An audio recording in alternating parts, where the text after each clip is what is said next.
of the United States of America, and to the republic for which it stands, one nation, under God, indivisible, with liberty and justice for all. And we have a roll call, please. Mr. Corman? Here. Ms. Palmer? Here. Mr. Person? Here. Mr. Prince? Here. Ms. Breyer? Mr. Zwicker? Here. Mr. Taylor? Here. Roll call, Mr. Mayor. One absent. Mr. Mayor, Yes, Mr. Zwicker. I move that we excuse the absent council member. Second. It's been moved by Mr. Zwicker, seconded by Mr. Corman, that council excuse Councilmember Breyer. All those in favor say aye. Aye. Opposed? Ayes have it. Moving on to administrative report, Mr. Covington. Mr. Mayor, I have two items. Just a reminder to the general public that King County Library Systems will be hosting an open house tomorrow at the site of their current Cedar River Library. This is to present items of information regarding the new Renton Downtown Library that I've been talking about a number of weeks and even years. You're invited to see the current designs for the new Renton Library following a brief presentation by the architectural team from Miller Hole Partnership. Representatives from King County Library System will be available to hear your comments and answer questions. And then I also wanted to let the public know of that King County will host an open house to celebrate their long sought-after acquisitions along nearly 20 miles of the East Side Rail Corridor. The event will be held Saturday, March 30th from 1:30 to 3:30 p.m. at the Seahawks headquarters and training facility here in Renton. The East Side Rail Corridor extends from Renton north to Snohomish, passing through Bellevue, Kirkland, Woodinville, and portions of the incorporated King County. These acquisitions are an important step in preserving the corridor for multiple near and long-term uses. Open house activities will include short tours of a corridor section using a high-rail vehicle provided by Sound Transit. Snacks and refreshments will be provided, and people can contact the county at 206-296-1980 with any questions. That's all, Mr. Mayor. Thank you, Mr. Covington. Next is audience comment. We've got a number of people signed up to talk about the library. When I call your name, please come to the podium, give your name and city of residence for the record, and you have 5 minutes. Please keep your eye on the timer right here, and be careful. I see a cord stretching across over there. Don't trip over the cord. So first is Paul Ouellette. Paul? I thought I was second.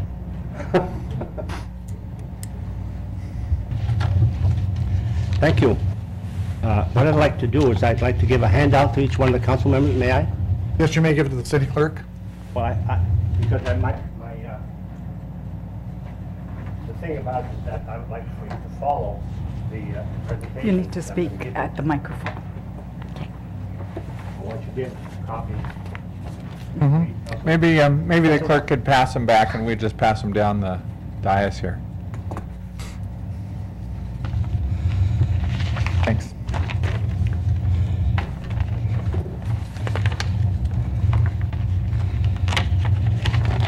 Mr. Mayor, Yes. can we hold Mr. Ouellette's time until we all get one of these? Okay.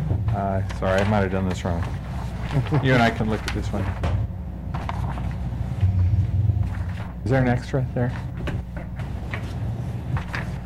So Bonnie, would you start the clock now? Okay. I made a copy, if that's okay, so that the audience can confirm me. I've made some comments before on the project budget, and what I'd like to do is to repeat a little bit of what we presented to the trustees at the trustees meeting at the Newcastle project. The first one I'll talk about is the questions relating to the Big Five budget discussion that was presented to the trustees. The reason I want to point this out, and you will see on the back side of the presentation, there's the invoices, the copy of the invoices as we know them and so on, that were submitted for the Big Five site. As you can see, the invoices included 100% schematics and 100% design development for the Big Five site. The total invoice by KCLS for the Big Five sites prior to the August relocation, which was voted on, was $336,000, okay? That's, if you'll see on the back side, I put a line across there that shows the date and so on. So, to the best of my knowledge, that's what was spent, okay? Now, this was approved by the council and the finance committee based on approvals by by Mr. Renner, I'm assuming by Mr. Renner, okay? The schematic design required a city approval prior to proceeding with design development billing that should not have proceeded beyond that point as per the contract in the ILS, okay?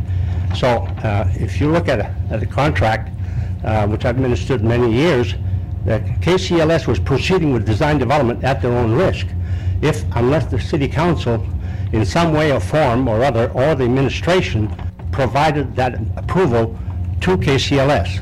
If there's no record of that approval, I would question these payments, okay? Mr. Mayor, if I might be helpful just to let folks know, it is recorded in the minutes, both, I think, April 8th of last year as well as April 16th. The council recall the whole discussion about whether we proceed and have an election while we're under contract to build libraries. KCLS agreed to not contest the fact that we were going to hold an election if, in fact, the council and the city would allow them for the design to continue at the Big Five site. That was a condition moving forward. Excuse me, no, please sit down. The reason we did that was there were, obviously they had consultants under contract, and should the election have gone the other way, we would have been able to continue on. But that was the condition. We all knew that and proceeded accordingly. Jay, that is not my primary point, okay, if I may continue, okay? The fact, whether you approved it or not approved it, I know it's an argument that I don't want to continue at this point. The reason for bringing this up is to show the excessive design fees, okay, that were submitted by KCLS. That's my primary point here, okay? The total, if you look at the state guidelines for design fees for the Big Five site, and let's assume there's a $5.8 million construction, okay, same as what they're producing now. The total cost should have been 9.4%, about $545,000 total, okay? Now, if you look at the guidelines again, schematics represents 13%, and design development represent 20% of the total fee. So of the $545,000, only $180,000 should have been billed to the city for these sites, okay? However, KCLS invoiced, as far as I can see, overcharged the city for the Big Five site. $336,000 minus $180 is $156,000 more than the guidelines show. The reason for pointing this out, okay, is an indication of the KCLS submitted budget for the Cedar River Library, okay? Now let's go to the next slide, okay? I want to talk about the total budget.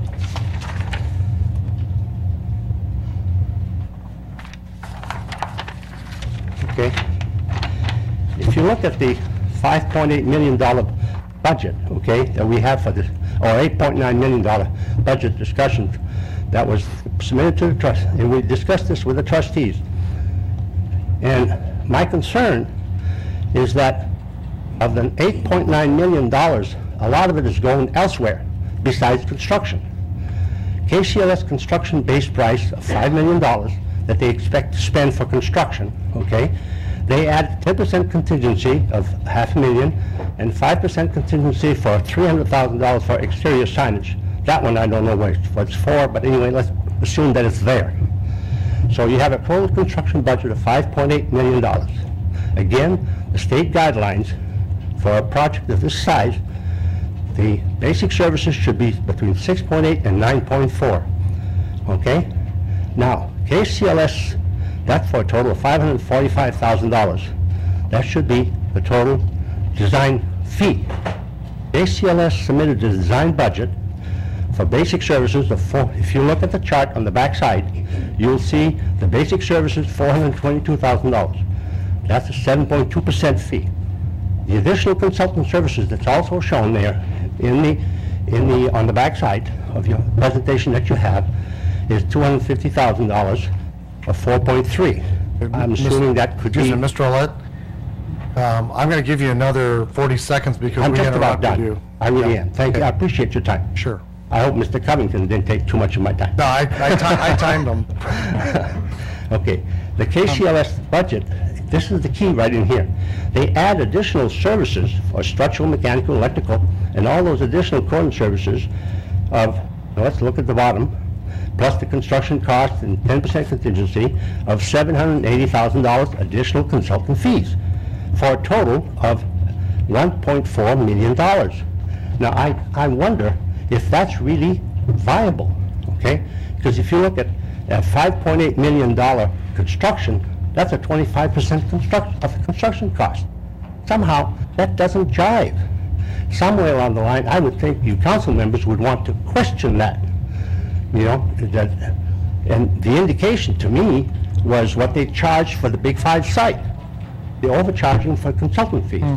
I question that, you know, I would think that you're not engineers, I understand that, but you should look totally at what's happening here, okay? Thank you very much. Thank you. Mr. Mayor? Yes, Mr. Corman. Can you remind me, did we get to schematic design approval on the Big Five site? As I mean, I think it's a fair point that if the state guidelines are 71,000, I completely remember what Mr. Covington's talking about, that we'd given our endorsement of KCLS continuing the design process. But still, since they didn't get to schematic design, if the state really would have limited it to 71,000 and they submitted 336, that does seem odd.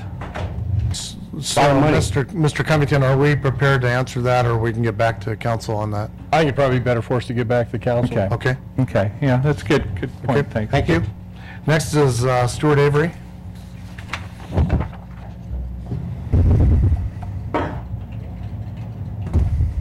Got a big fire. Good evening. For the record, my name is Stuart Avery, and I am a citizen of Renton. Honorable Mayor, council members, city staff members, I am here tonight to speak to what I feel is an alarming number of decisions that seem to go against the advice of experts and the will of the citizens of this great city. After extensive efforts, Renton Public Library Master Plan Study 2008 through 2013 concluded that Renton's municipal library should have remained independent. Further, the plan stated that with Renton's population growth expected through various annexations, that we should be planning library services to accommodate 150,000 residents into the future. Despite the findings, the city of Renton put our municipal library up for vote and then encouraged residents to annex with King County Library System. This was done through pro-annexation literature coming in our monthly utility invoices, and also from some literature that was mailed by a political action committee or campaign committee that was made up of some of the current and previous council members at that time. Renton voters passed Proposition 1, February 2010, by only 27 votes. To this day, there are many who believe that the annexation would never have occurred had the true cost of the tax dollars been correctly portrayed and understood, or that they would have had any forthcoming knowledge of the struggles to prevent the relocation of the downtown library. Within days of annexation, we got a small glimpse of what was to come with KCLS as the garbage dumpster outside our downtown library was overflowing with books destined for the landfill.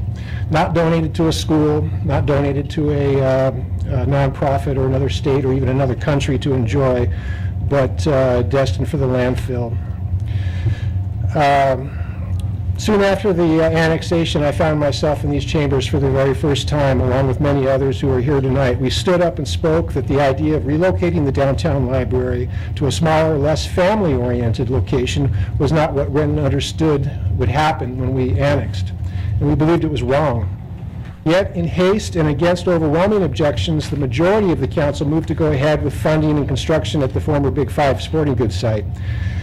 After great effort, countless citizens, and despite outright resistance to the very end, this administration and council did do the right thing and made it possible for residents to vote on the library location.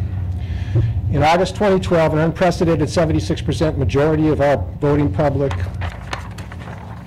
claimed that they wanted our new King County Library System library at the existing location, many stating that during our campaigning that the size mattered to them as much as the location does. After considering the results of this election, the administration should have sat down and revised the interlocal agreement with King County Library System. It should have taken the opportunity to appoint members of the community who supported the 76% majority onto the Library Advisory Board when the vacant positions became available, and they did. It should not have asked the community to provide input on what attributes were most important to us with our new downtown library over the Cedar River if it wasn't able or willing to see to it that those interests would be well represented. The current building plan proposed by KCLS is unacceptable. Our library can be modernized and brought to state-of-the-art level, and it needs to be without being leveled to the floor and reconstructed 30% smaller. The two most important attributes, which were meeting space and an entrance at midspan, both have been omitted from the current designs proposed by KCLS's architects. This design proposal is not outstanding, it's shameful. I fail to see how a smaller footprint will stand to serve a Renton future of 150,000 library patrons. Mr. Mayor and council members, I say this with great hope, with respect, and great honesty. We have one opportunity to get this right. It's time to get on board and behind your voting public with your actions and not just your words. We are your partner, not KCLS. We are your special interest, not KCLS. If our leaders are unwilling or unable to get this right, then we will be certain your future replacements will. Don't think for a second that this long, distasteful adventure won't still be on our lips when it's time to decide our next class of leadership.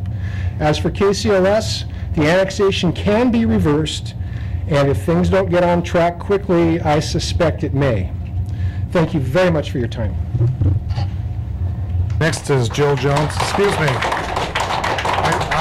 I would like to ask everybody in the audience to please be respectful of the system. We've got a lot of people that we'd like to listen to, and so we don't need a lot of shouting, clapping, and, so at least be respectful of the process.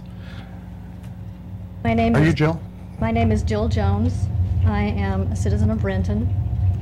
I respectfully request that the mayor and the council members decline the intake of this KCLS plan.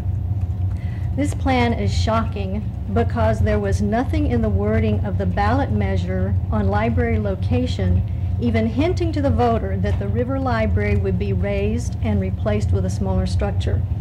In fact, the explanatory statement in the voter's guide said, quote, "The city has projected it will cost $10,100,000 to substantially renovate the existing Cedar River Library.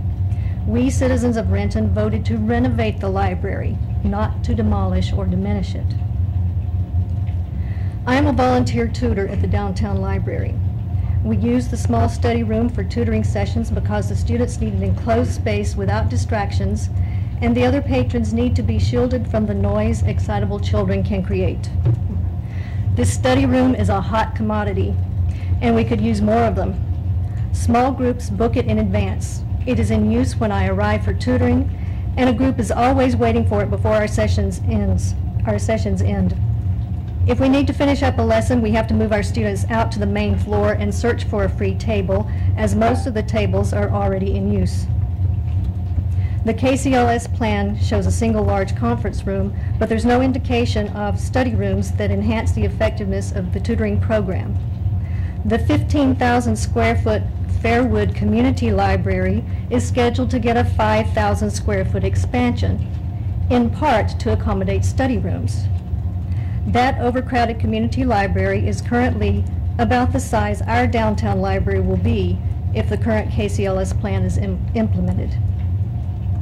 Library surface will suffer when at least 2/5 of the stacks and magazines are removed, reducing the materials on hand. The noise level will increase when a children's section, a teen cafe, supposedly, at least 30 computer stations, tables and desks, an enlarged conference room, employee work areas, offices, and restrooms are crammed into the remaining space. I wonder what service this $10 million expenditure will provide that is not or could not be provided in the current building. When I emailed my concerns about the library size reduction to the City Council 2 days ago, Councilman Zwicker responded, quote, "I know I will not allow any reduction in service." With that promise, I trust that our city representatives will do the right thing. Thank you. Thank you. Next is Carrick Mainrender.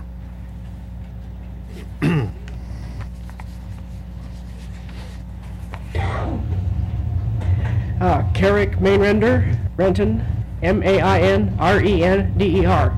It's me again. Do I get frequent flyer miles? Please formally decline the intake of KCLS's wretched plan before Thursday. They have proven that they can't be trusted any farther than a mosquito could fly off with a bowling ball. They don't live up to the values stated on their website: prudence of resources, prudence in use of resources, or convenience for patrons. Now, I suppose you've heard of a food desert. That's where a town is built, no doubt inadvertently, so that poor people and disabled people and old people don't have any good stores near their home, and they have to get on the bus to go to the Safeway or even the Gross Out. Now, a library desert is just as bad. I wouldn't wish it on anyone. Why should we have to go to Berrien or Kent? Let them come here and use ours, and then they'll shop at the landing. Somebody a little while back said that likened a smaller library to a smaller car, in that smaller cars were more efficient these days. Well, that analogy doesn't work. It isn't apples and oranges. It isn't even food. Now, hard copies aren't going out of style, nor are the tutoring spaces that were mentioned before me. Magazines, encyclopedias for people that don't want to sit at a computer and look stuff up online, a complete set of USGS maps, and a table to spread them out on, and another table for the people that are using the laptops at that table and get distracted when I put the maps on the table. We need room for that. As for computers, they're 80 to 100% full every time I walk in. Now, where are we going to find room for them in a dinky little space? What are you going to do, put them on the ceiling or something? I seem to recall that KCLS didn't provide most of them for us. I think we had them before they came on the scene. And as for our once proud northwest section, it's a shadow of its former self. Stuff that I once could just get, I have to go send away for and have it brought here. I don't see how that really does anybody any good. In short, KCLS talks about integrity and on their website, but I don't see a lot of integrity here. They have betrayed us. And you folks can make up for that. You can set an example for them by sticking up for us. And what I would like you to please do is tell KCLS that they can take their design and dispose of it properly. Thank you. Next is Howard McComber.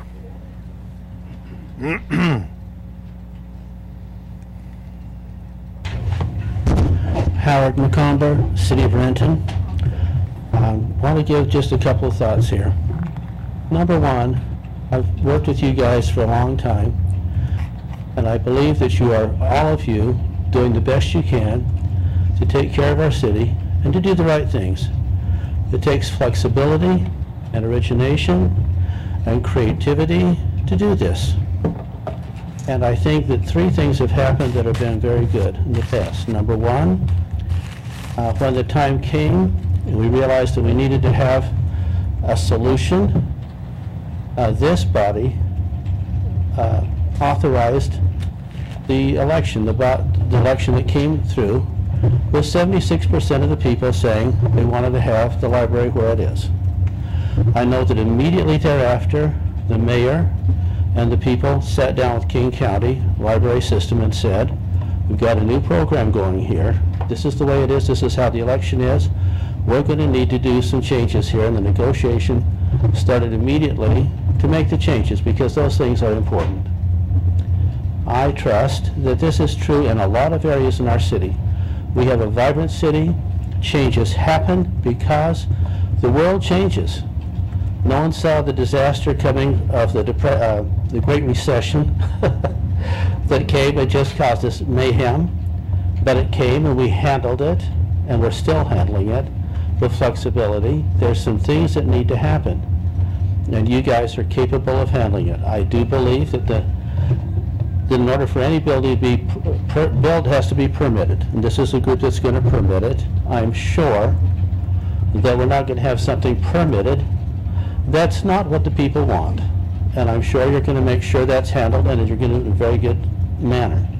I think King County Library System will probably provide us a wonderful library system. The question seems to be at this point about a building. And I think the buildings, this is kind of the business I'm in.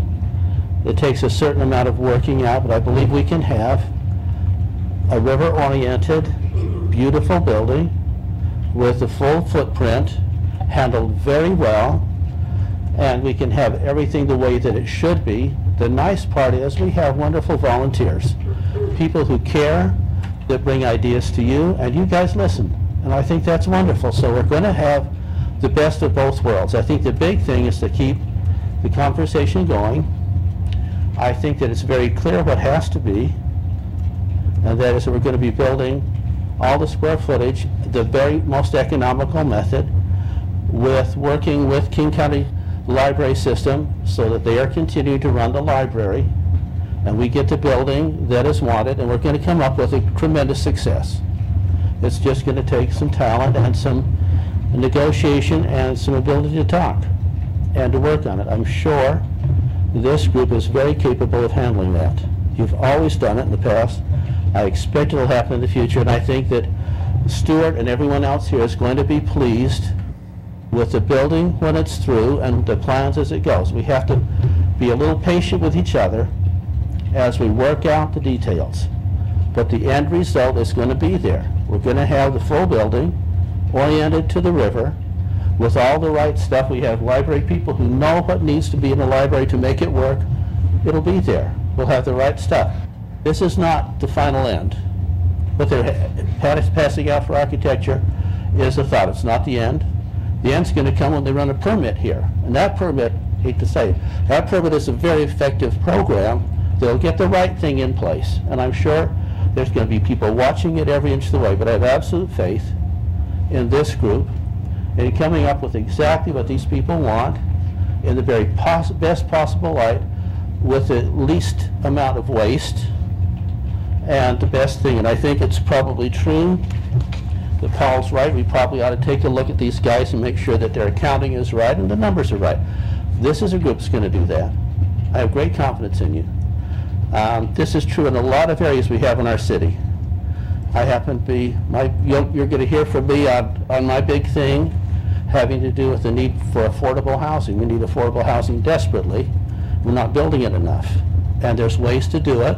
We have a very capable group that can work out compromises in the best way, and eventually we'll have the best of all worlds.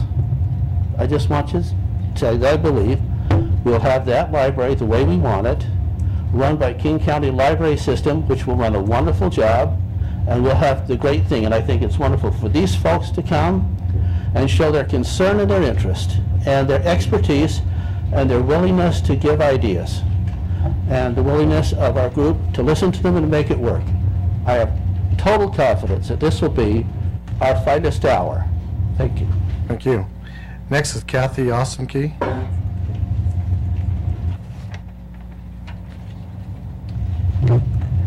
Good evening, Mr. Mayor.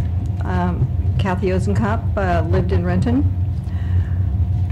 At the March 11th City Council meeting, I took your advice, Mr. Mayor, when you asked, have you been to a King County Library System board meeting? And so I attended the March 19th board meeting, and I would like to give you the presentation I gave to the King County Library System Board of Trustees on March 19th and add a few things at the end. I have attended all of the monthly open house meetings set up by the City of Renton for citizens' input on the design of the Cedar River Library. Citizens said over and over again, keep our library the same size and keep our entry over the river. This building is our asset.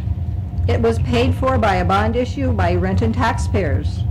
I helped pay for this building. I've lived in Renton 40 years. This building has historical significance to the citizens and the community and the nation, in case you didn't know. People come from around the world to visit this library. August 2012, I spoke with a family from South America. They asked me to take their photo at the Renton Library over the river. May I suggest you review the Washington State Historical Preservation Plan 2009 to 2013, compiled during Governor Greg Warner's administration. Goal number 6 speaks to ethnically diverse populations. The future of preservation depends upon our ability to encourage the sport and active participation of younger generations and socially, economically, and ethnically diverse populations. City residents of Renton incorporate all of these mentioned persons in our society, and it is these residents who favor the preservation of our existing Cedar River Library, built in the 1960s. The 1960s buildings are mentioned to be preserved in this document. The city of Renton is an ethnically diverse community. Parents of children in our schools speak 90 foreign languages.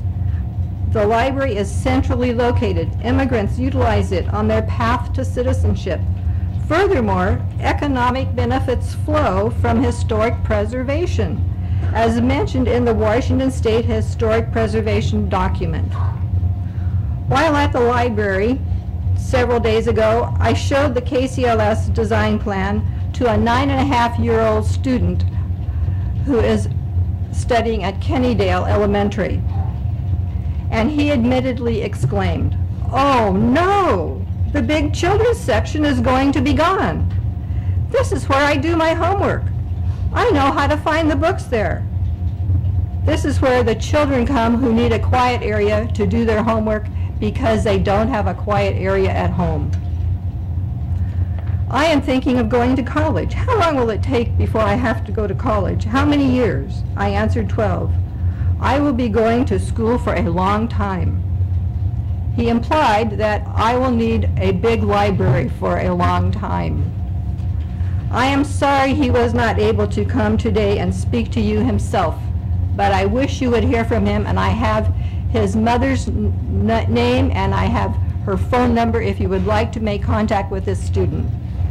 This library entry ramp over the river uniquely facilitates activity for today's children. Children today in our society are buckled down, tethered, and helmeted. When parents roll into the parking lot, open the car door, unbuckle the child, they run up the ramp 20 feet ahead of the parent.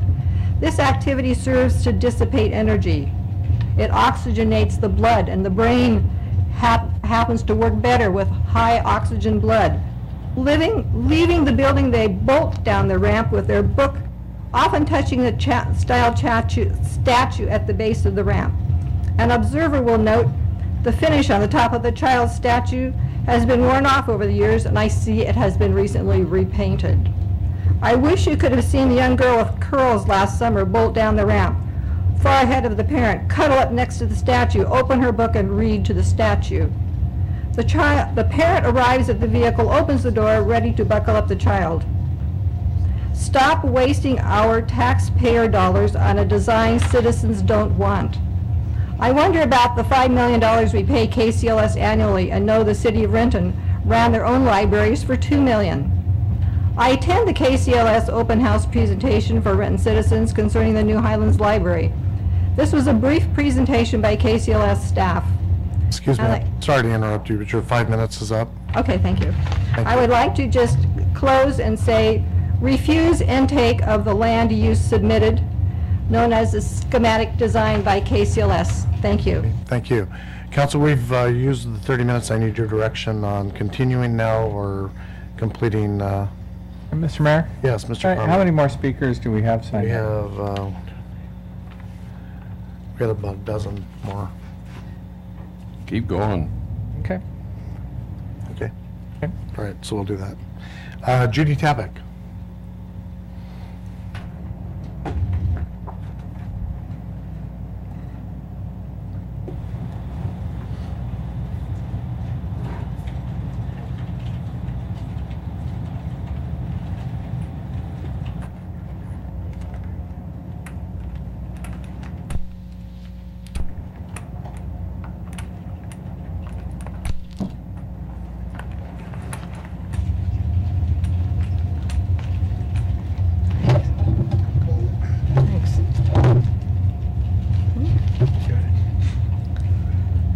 Good evening. I'm Judy Taback, TABAK, citizen of Renton.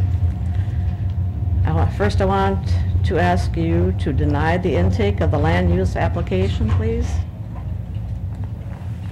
Let me preface my comments by quoting Mr. Potasic in the Renton Reporter. He says, we had no idea where the entrance was going to be, but we do know there are such things as the ADA, Americans with Disabilities Act requirements. Well, I'm here to repeat what I said at the Tuesday, March 19th trustees meeting, plus additional information on the Americans with Disabilities Act. I read through the main points of the ADA Act, and it said, disabled parking established at a public facility, libraries included. Check. The downtown Renton Library has dedicated spaces for disabled people. Second, access from the parking lot by way of a ramp or a curb cutout. Check.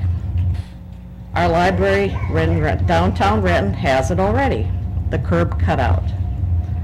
3, easy access into the building. Check. Our downtown Renton Library has it. It's very easy to access. 4, access to toilet facilities. Renton Downtown Library has it already. Check. Access to water fountain. And I spoke to a librarian just today, and he said he'd check. He came back on the line and said, yes, a person in a wheelchair could use the lower fountain easily. There's a higher fountain and a lower fountain to use. So check, our downtown Renton Library already has that. I've also spoken to a few wheelchair users at our downtown Renton Library, and they say they have no problem using our downtown Renton Library, and they love it the way it is. Plus, they enjoy the easy access to river watching by way of the present bridge deck. So if Mr. Potasic and the King County Library System design team want to take these superb amenities away, as the schematic design now show, and our mayor and some on the council acquiesce, I wonder what the legacy will be, especially for Mayor Law and some on the council. What will it be? Will you be the ones who will be known as the destroyers of our valuable and irreplaceable asset, the jewel of our city? Our Renton Downtown Library, we the citizens are counting on you. You have our backing. Thank you. Thank you. Next is Nicola Robinson.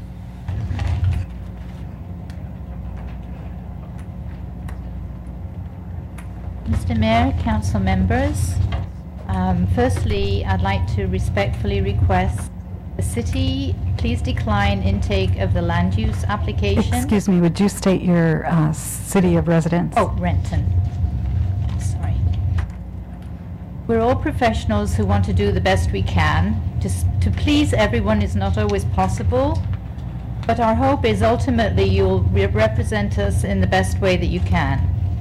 In the process of running the city, you, I'm sure, look at different options for every situation, listen to affected parties, and look at all the possible outcomes. KCLS offers only one option. KCLS tells us there is no other option.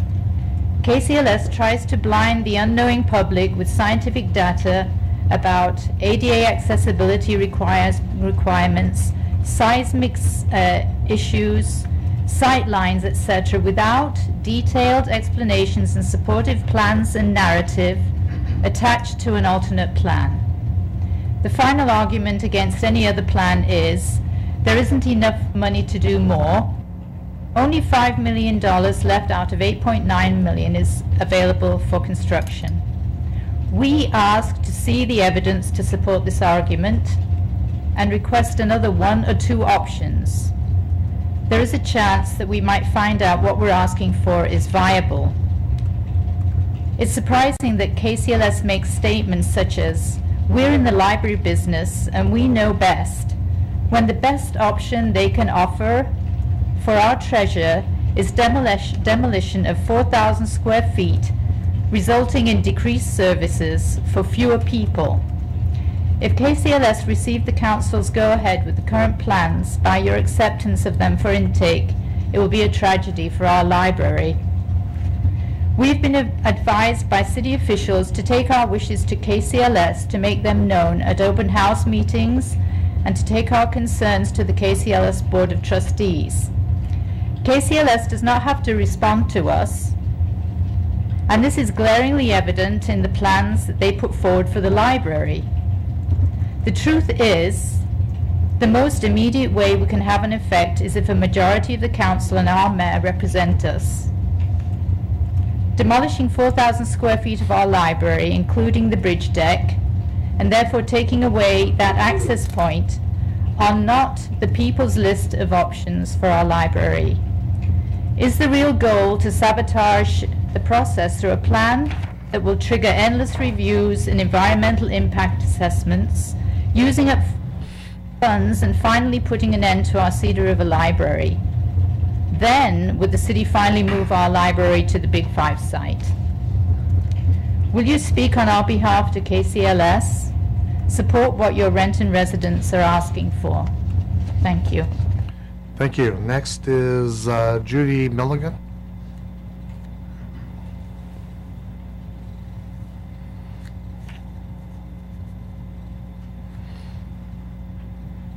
Hello, I'm Judy Milligan. I live in Renton. And Mayor and Council, I'm here to request that you decline intake of the land use application and the KCLS design. Approving the current plan would be a violation of the public trust. I will explain. A week ago, outside the Cedar River Library, I spoke with over 60 patrons as they exited the library. No one wanted the library smaller. Comments included, "But we voted. Keep the library the same size." I thought we were safe. What about the vote? So our vote didn't matter. Isn't that a shame? More voters are weighing in on the library concern after the annexation. In the annexation vote, 6,000 people approximately voted, 3,000 against annexation, 3,052 for. Meaning if only 27 more voted the other way, we wouldn't be having this madness to talk about right now.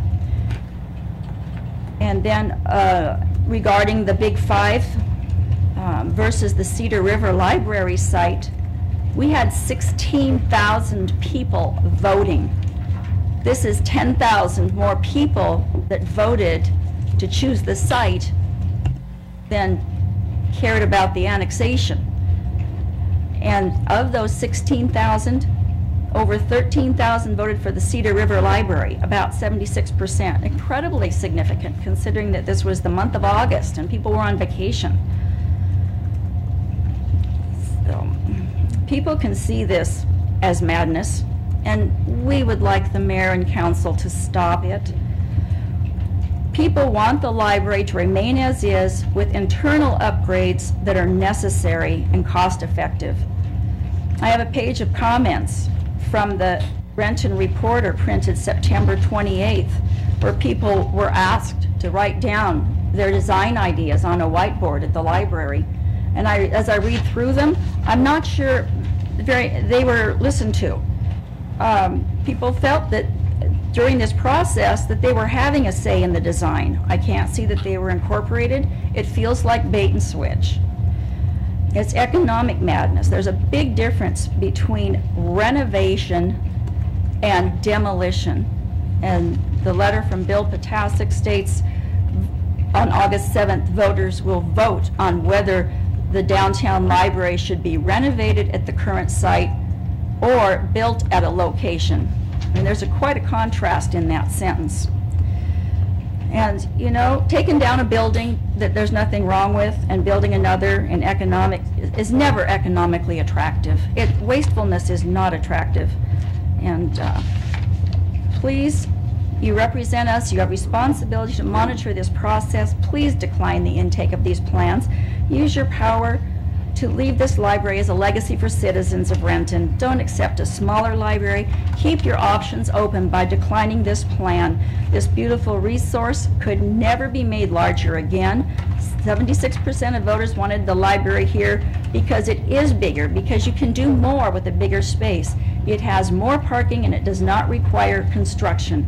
This is the more that people voted for in the initial annexation election. Please don't frustrate the voters again with senseless destruction and demolition of Renton's icon. Next is Dave Beeden.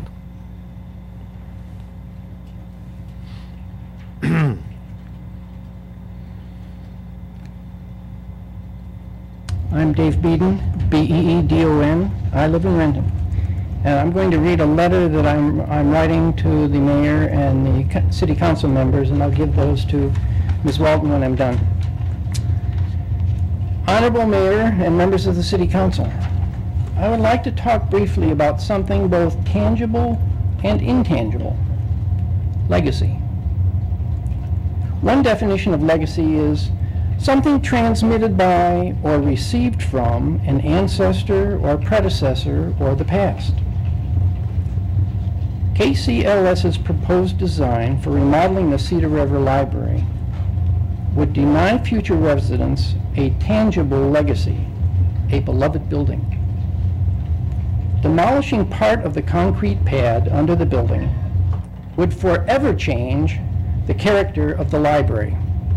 Once its uniqueness is gone, it can never be regained. It seems as though KCLS wants to use a cookie-cutter approach, taking the Big Five site design and applying it to the site over the river. That is not a favorable legacy for anybody. Similarly, intangible legacies are important. It is human nature to want to be seen and remembered in a good light. I certainly want to be seen that way. And I would assume that everyone present in this council chambers feels the same way about himself or herself. Mayor Law and the members of the City Council, you have a wonderful opportunity between now and March 28th to take a positive step to ensure a favorable legacy, not only by preserving the character of our beloved library, but also in the way you are remembered by your descendants and the citizenry. I encourage you to reject intake of KCLS's March 1st schematic design or landscape plan, whatever it's called, and ask KCLS to revise its design to incorporate the wishes of Renton's residents, thus ensuring a positive legacy for everyone. Thank you. Thank you. Next is Myron Larson. Mr. Mayor, if I may just ask for some clarification from Mr. Covington, perhaps, or I'm hearing intake of design, I'm hearing March 28th, I'm hearing this Thursday. There's no decision point in front of me as a council member. I think we've discussed perhaps something in the middle of April. That's correct. We, I believe KCLS had applied for some initial permits related to the initial phases of the renovation, which would include some demolition, some other things, and the administration has not accepted those permits, and we informed them that it was not our intention to do so until after the public open house, and ideally until we had a chance to see their reaction to the open house comments and our expectation that they would come back with some revised plans. Well, there's certainly no action by the council nor by the administration that's anticipated this week with regard to that permit.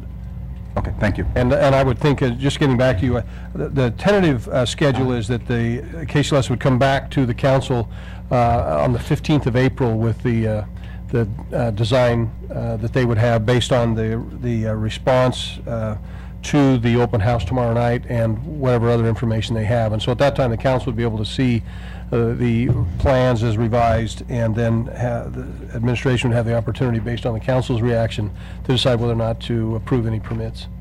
So if I may take that one step further then, so, right, tomorrow night's a definite input point. Correct. And you'll be gathering the information from previously and tomorrow night and everything, and making sure that we as council have that Yes. as we move forward. Thank you. Mr. Mayor? Yes, Mr. Taylor. It's just another clarification, Jay. So there won't be a decision point for the council until after the 15th of April's meeting, isn't that correct? That's correct. That's we wanted to give the library system time to react to the audience comments they receive tomorrow night, and whatever changes. We originally thought about trying to bring it back earlier than that, and just felt like that would be too rushed and we wouldn't have a completion. So it worked out from a scheduling standpoint. The 15th of April seemed to be a time that was amenable to both KCLS and to us. So that's the plan, is that would be there was no action or decision point by the council or really by staff until the 15th of April at the earliest. So just as a clarification for the folks in the audience here, that there is no plans to accept a land use application from KCLS until after that decision point? That's correct. Mr. Mayor, and if I may, Jay, I'm sorry to jump in one more time, but we are looking for clarification at this point. The next time we will hear about it as a council, tentatively, is April 15th. That is not a decision point.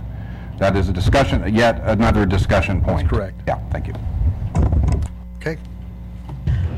Thank you. I'm Mern Larson from Renton, Washington. Mayor and council people. I worked on the Cedar River, retain our Cedar River campaign that we had, and you saw by the vote how it turned out. Everybody was overwhelmingly supportive. It was wonderful. I was thanked many times about going out and handing out the leaflets to everybody to retain our current Cedar River Library. I have two points that are of big interest to me. Number one is, of course, our Cedar River Library is a unique landmark, and it's very, very well used. I would invite any of you to go there during the day. I go there once a week. There are a lot of people who use that place down there. My children and my grandchildren went to the children's programs there. This is my first point, is that I work with kindergarten, first and second grade children, and it's really, really important about this reading. This is how we're going to get the kids up to the level that we're all complaining about the current high school kids aren't at. We're doing math and reading all day long. That's all we do with those kids. And so going to the library is really important, and all those children's programs that they run there are really, really great. They do need the space for the children. So my second point is about the economics of it. Mr. Ouellette that spoke, I was facilities director at the University of Washington, and so my architectural fees never went over 9.4% ever on any job. I had an architect try and get $5,000 out of me because he misdrew the drawings. The building did not match. They didn't meet at the corner, and they had to redraw yeah, I know, they had to redraw the drawings. And I went, I'm sorry, you're a professional, we paid our fee, you're redrawing that on your own dime, we're not paying for that. But also about economics, the demolition is not a good idea, and rebuilding it. If we can retain our beautiful icon and do the, excuse me, perform the energy and the earthquake upgrades and any other upgrades. We used to do fire life safety at the U when we were doing all this. That's really great, but we don't have to demolish a building. It just doesn't have to be done. So I ask your cooperation in helping us retain our Cedar River Library, the footprint that it's at right now. The disability part that was brought up before, I was disabled 2 years ago, and I was on a knee scooter, and that was really nice to be able to wheel right into the library and use everything that was in there. So ask your cooperation that you maintain the library at its current footprint and do whatever upgrades have to be done, and help just preserve our wonderful icon that we have down there. Thank you. Thank you. Next is Elizabeth Stevens.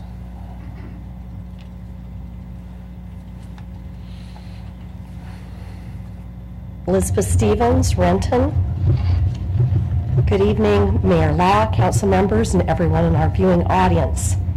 I'm here to request that you formally decline intake of the land use application and schematic design presented by KCLS on March 1st. By default, if you do not decline intake by March 28th by state law, the process will move forward as if you approved intake. Doing nothing is seriously damaging to the taxpayers and citizens of Renton and increases project costs. As I wrote to each of you, we do not want the proposed KCLS library design, and yes, KCLS has submitted their 100% schematic design, so you know what KCLS is planning to do. Renton citizens came to the table in good faith over many months of public input meetings, apparently for naught. Renton owns the building.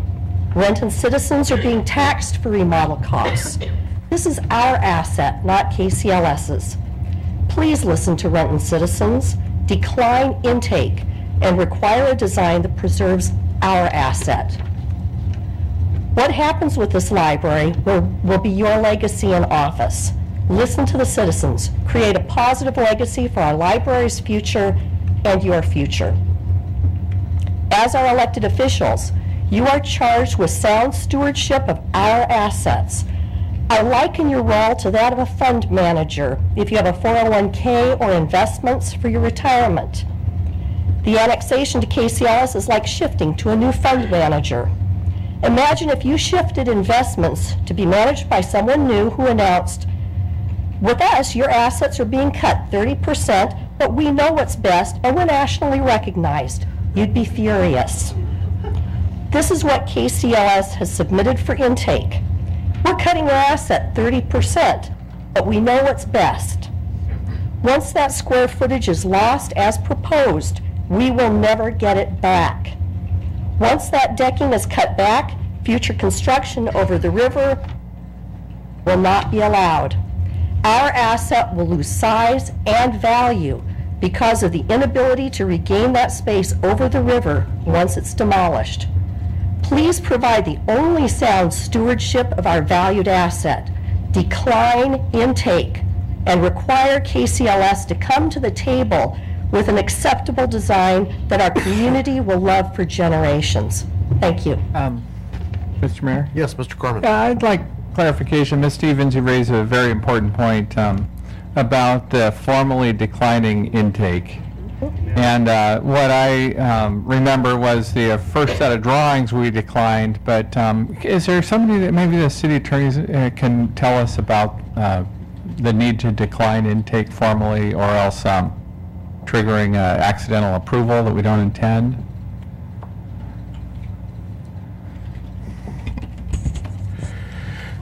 I'm sorry, Mr. Corman, I would have to look into that to see whether or not that information is correct or not. I'll be happy to speak with That's Thursday. with this lady in order to take a look at the information that she has. I think if I can, just to clarify, it certainly is our intent not to accept the application, and nor is it our intent to allow it to be considered accepted if we don't take any action. So staff will take affirmative action to do whatever we need to do to deny it, refuse intake, or whatever the official action needs to be taken. I just sent a reminder email to staff to that effect. So clearly the council's intent, staff's intent is to not accept the application as was presented the 1st of March. We have informed KCLS of that. We told them that we did not intend to accept it until after we'd had a chance for the public process on the 26th, and they had a chance to respond to that with some revised drawings and designs. That's the intent, and that's certainly what we'll do, and make sure that that happens before, if there is a deadline Thursday the 28th, we'll make sure it happens before then. Okay, we'll take that action tomorrow and let the council know what action we've taken. Okay, and you're pretty certain you wouldn't need council action to accomplish that? No, I don't. We reject applications every day. Okay. Thank you. Okay. Next is David Keys. Keys. He changes it every week. Wait a minute, I'm sorry, I should be, Right, you guys confuse me. right. That's fine, because I mispronounced some of your names. Okay, I'm David Keys. I am a Renton resident. Some of what I'm going to say is almost a repeat of what Elizabeth said. But I think you do have to hear it again, and maybe it'll be helpful for you too, sir. There's been some discussion, several statements made, both in letters and from you as you sit up there, that, you know, Renton's no longer in the library business. And I think that that kind of mindset is certainly part of the thinking. But one thing that's getting lost there is we do still own the library.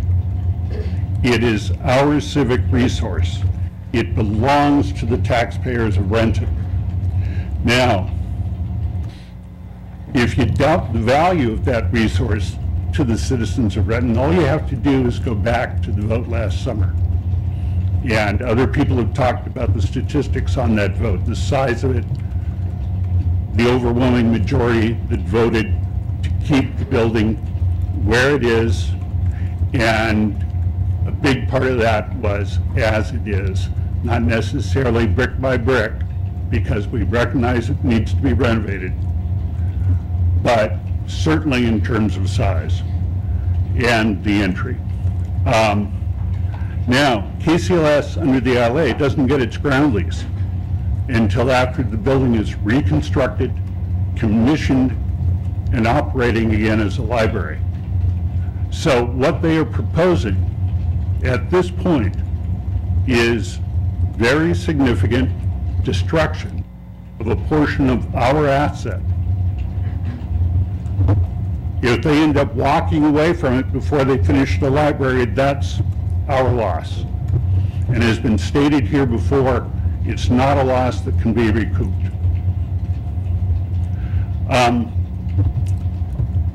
You're all responsible to Renton voters. We have every right to expect you to represent us, at least majority so far as you can. And as part of that, you have to exercise fiduciary responsibility. As Mr. McCumber pointed out, you do that every day to some degree. You're expected to husband our resources. You're expected to be stewards of our resources. I found the little dance between you, Mr. Zwicker, and you, Mr. Covington, to be really offensive. Now, it may be that you weren't aware of the deadline on the 28th, but the deadline in the state RCW is 28 days, and you can't go beyond 28 days without formally accepting or rejecting the intake. If you default, if you do not make that formal notification to the applicant, which in this case is KCLS, the default position is that that intake goes forward as if it's accepted.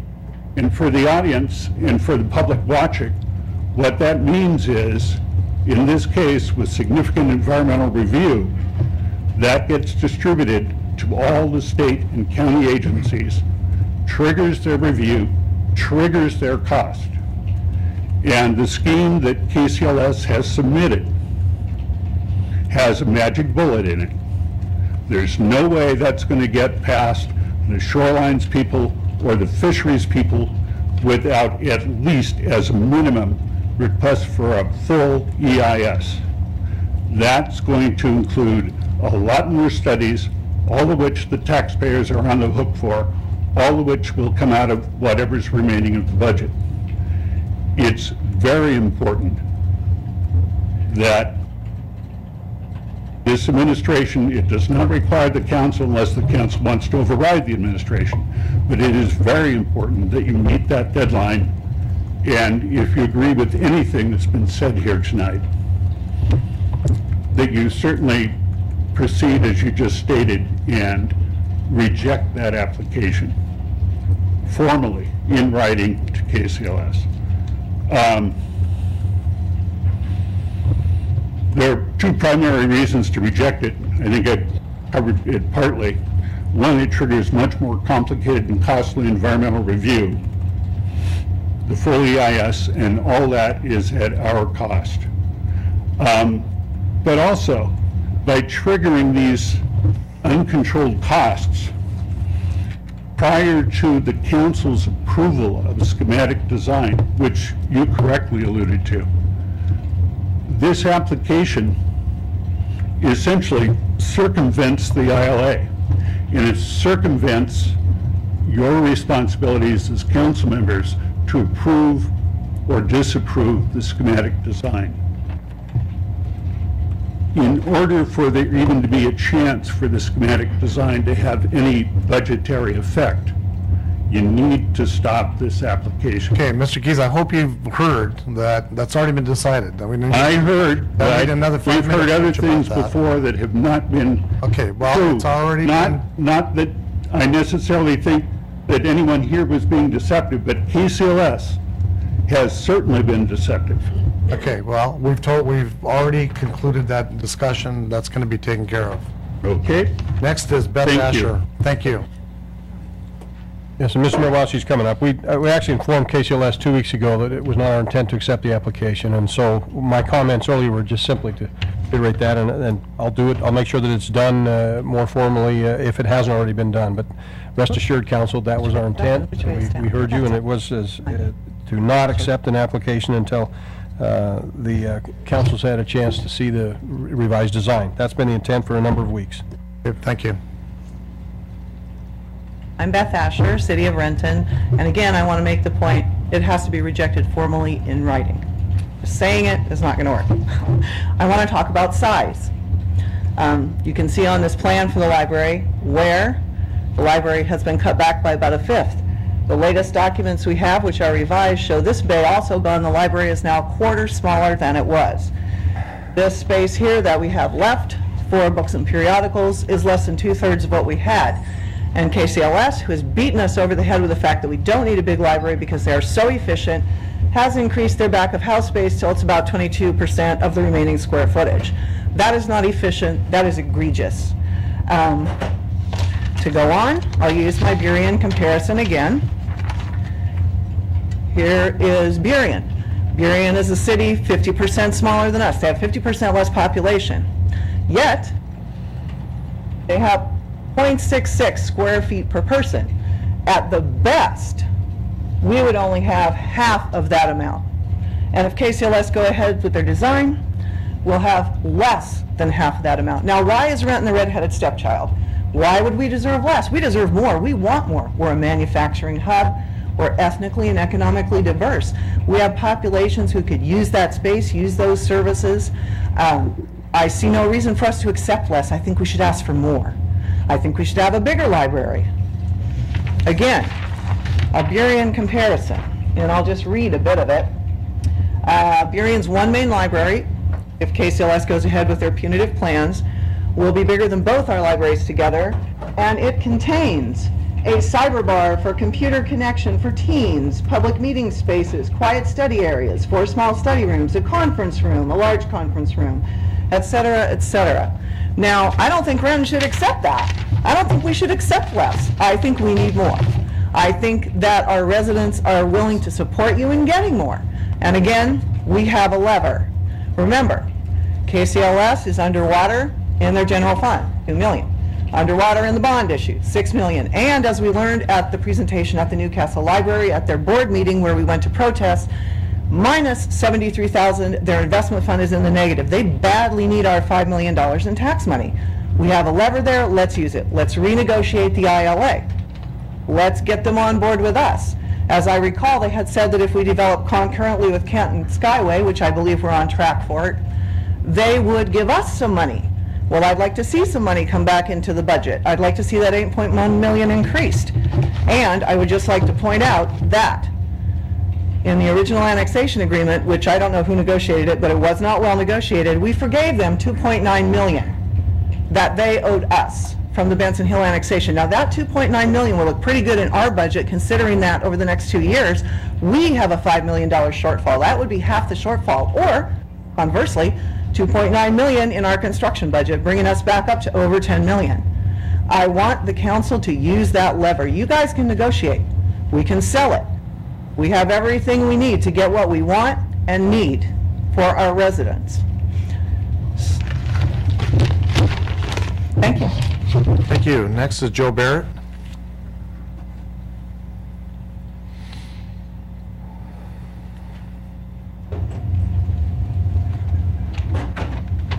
Hi, I'm Joe Barrett, West Hill resident, past Renton resident, and a longtime patron of the Downtown Renton Library. I agree with the frequently heard key points of concern voiced by many residents regarding the future of the Downtown Library to Cedar River. This is a historical and iconic facility in a unique location. The integrity of the existing public entrance in conjunction with the bridge deck needs to be preserved. It is important to all of us and impressive to the many visitors we bring to downtown Renton. It is particularly special to children and families, building lifetime memories of their library and park experience. The positioning of the entrance is important. I'm very concerned about the loss of overall library space in the only design proposal that we have seen from KCLS. We can't afford to have a smaller community resource at this site. If any of you have visited Liberty Park, it's a very busy place and draws a lot of folks to the Riverwalk in conjunction with using the library and the park. There are too many people who rely on the library in their daily lives. Libraries are different places than they used to be and need to be able to accommodate a variety of functions. Rooms are needed not just for large meetings, but for small group study, ESL sessions, individual tutoring, and other programs. Floor space is needed for desks and computer station. There needs to be a sizable children's area and a youth area for the community. And not to mention books, circulation materials, reference materials, desks, and all of that. The Renton community will continue to grow, and a smaller downtown library facility would be inadequate. During the library campaign in August, I walked a lot of precincts and met a lot of folks, young and the elderly. And a lot of those folks were very happy to see me because they could no longer move around as well and have their voice heard. And I think their voice was heard very well in August. We have been described as a vocal minority, but in fact, I believe us to be a majority who spoke out in August. I have concerns that the administration and city council is allowing KCLS to proceed without regard for the expressed wishes of the citizens and with the very real potential for significantly damaging our community resource.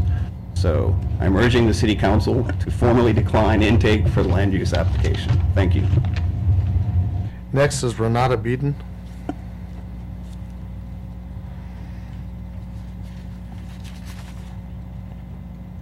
I'm Renata Beeden, City of Renton resident. I don't want to talk as much about the building of the library, but I want to talk about our relationship, Mr. Mayor, your relationship and my relationship. I voted for you several years ago, partially because you were such a good-looking guy. But the main reason was that I thought you were one of us. I thought you would hear us, you would represent us, you would speak for us. And I am just flabbergasted that somebody like this KCLS group of people just walk all over you. You and the council, they're just walking all over you. You know, we have clearly expressed what we want. There's no doubt what we want, and they just go ahead and do whatever the hell they want. Why are you letting them do that? I don't get it. You're not supposed to answer me? Well, if you're finished speaking, then I will answer you. So, you know, that is what I just don't get it. You know, here we are, the majority has voted to keep that library. We want it the way it is. Why do they have all this power? With our money, we're paying them for that. We're paying them for walking around on our heads. That's a German saying. I don't know how to translate that. But you know what I mean, right? So, It translates pretty well, actually. so that's all I wanted to say. I think you're a great mayor. Whenever I deal with people here in City Hall, they're wonderful, they're friendly, they're knowledgeable, they're professional, and all that. And to me, that comes from good leadership. So apparently you're a good leader. Be a good team member. You and I are a team, Mr. Mayor, and all of these are too. Please be with our team. Okay, so. That's all I'm asking. Okay, thank you. So, to partially answer your question. Yeah? The council and this administration has listened to the citizens in regards to the libraries every week, every month, for several years. So to think that we're not listening is really being very naive. We're very, well, I know, let me finish.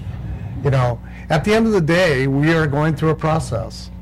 And we're trying to do it as thoroughly as we can. And we're not ignoring the fact that we have people that are passionate about the library and the way it looks.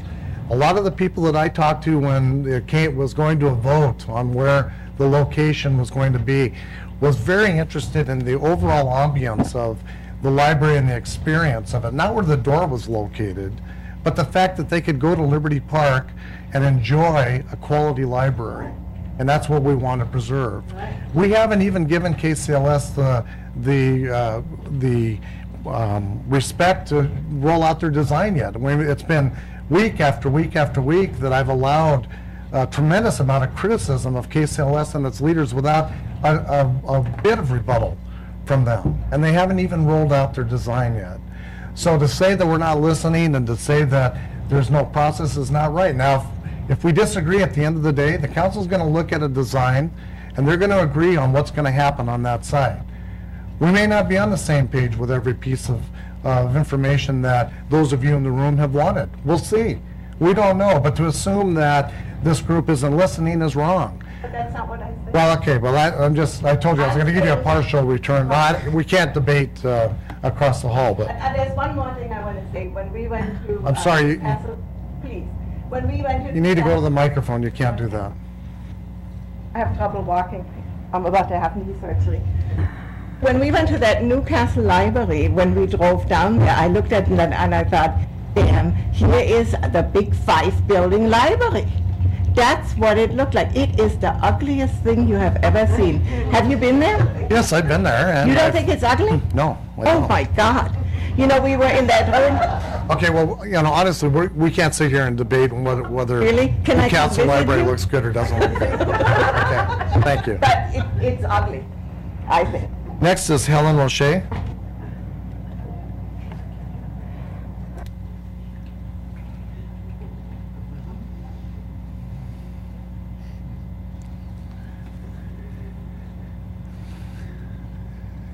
My name is Helen Roche, and I'm a Renton resident.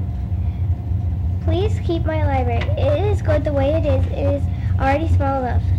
Reject in the intake. Thank you. Thank you for coming, Helen. We appreciate you taking the time.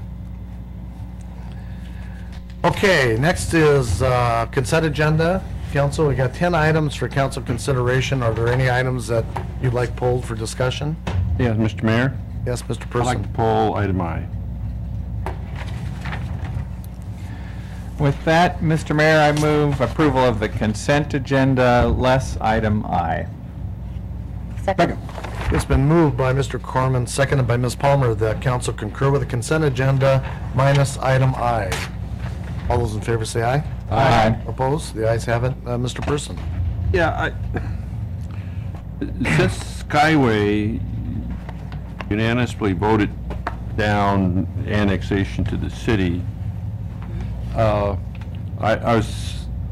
concerned that we're still going on with this money. I realize it's not ours, but it just seems to me that it still will take staff time to get this, and I don't see any benefit to the city. Well, Mr. Covington, you can correct me if I'm wrong, but we were the lead agency to lobby on behalf of the West Hill residents to try to get some of this revitalization money, and we were successful at doing it. So we're the agency in which is going to be the pass-through for that money. King County will be responsible for overseeing all of the construction and all of the due diligence in regards to it. So we're just going to pass it through to King County? Yes. Okay, in that case, I move the council concur with the recommendation of the administration. Second. Okay, it's been moved by Mr. Person, seconded by Mr. Taylor to approve item I of the consent agenda. All in favor, say aye. Aye. Opposed? The ayes have it. Unfinished business, Mr. Corman. No unfinished business. Well, yeah, no unfinished business, Mr. Mayor. Ms. Palmer? Yes, I have a couple of reports.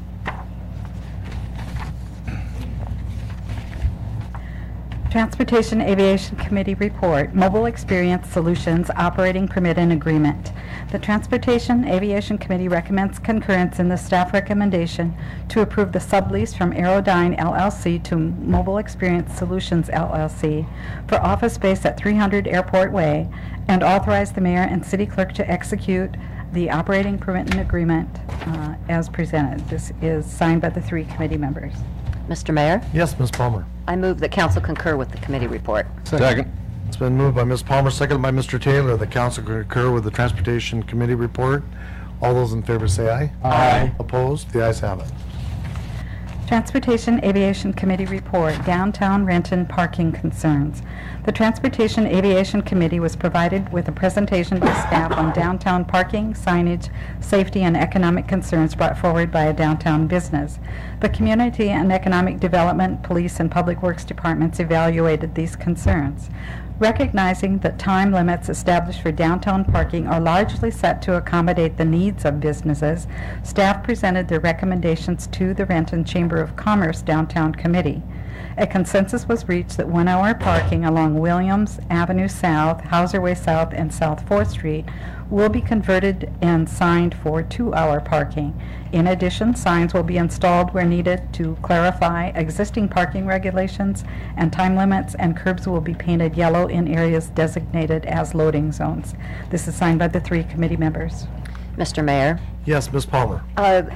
this report addresses the concerns that were brought forward, but we are keeping the subject of downtown parking in committee because we had some other things we wanted to look at. Okay. With that, I move that council concur with the committee report. Second.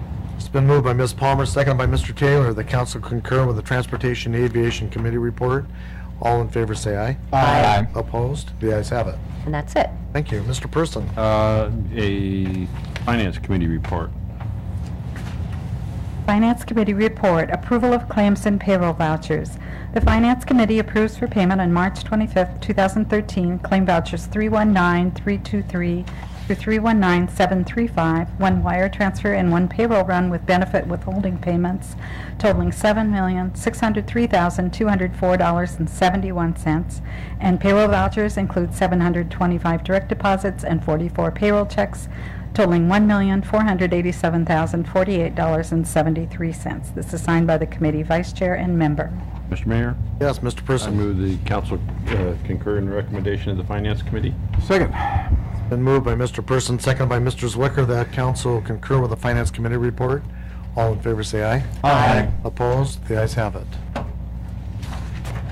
Mr. Prince? No unfinished business, Mr. Mayor. Okay, Mr. Zwicker. No unfinished business, Mr. Mayor. And Mr. Taylor? No unfinished business, Mr. Mayor. All right, moving on to resolutions and ordinances. We have 1 resolution, 1 ordinance for second and final reading. The resolution regards the cooperative purchasing agreement with Lewis County.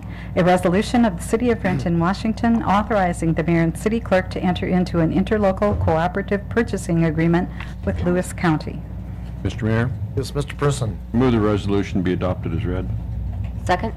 It's been moved by Mr. Person, seconded by Ms. Palmer, that this resolution be adopted as read. All those in favor say aye. Aye. Opposed?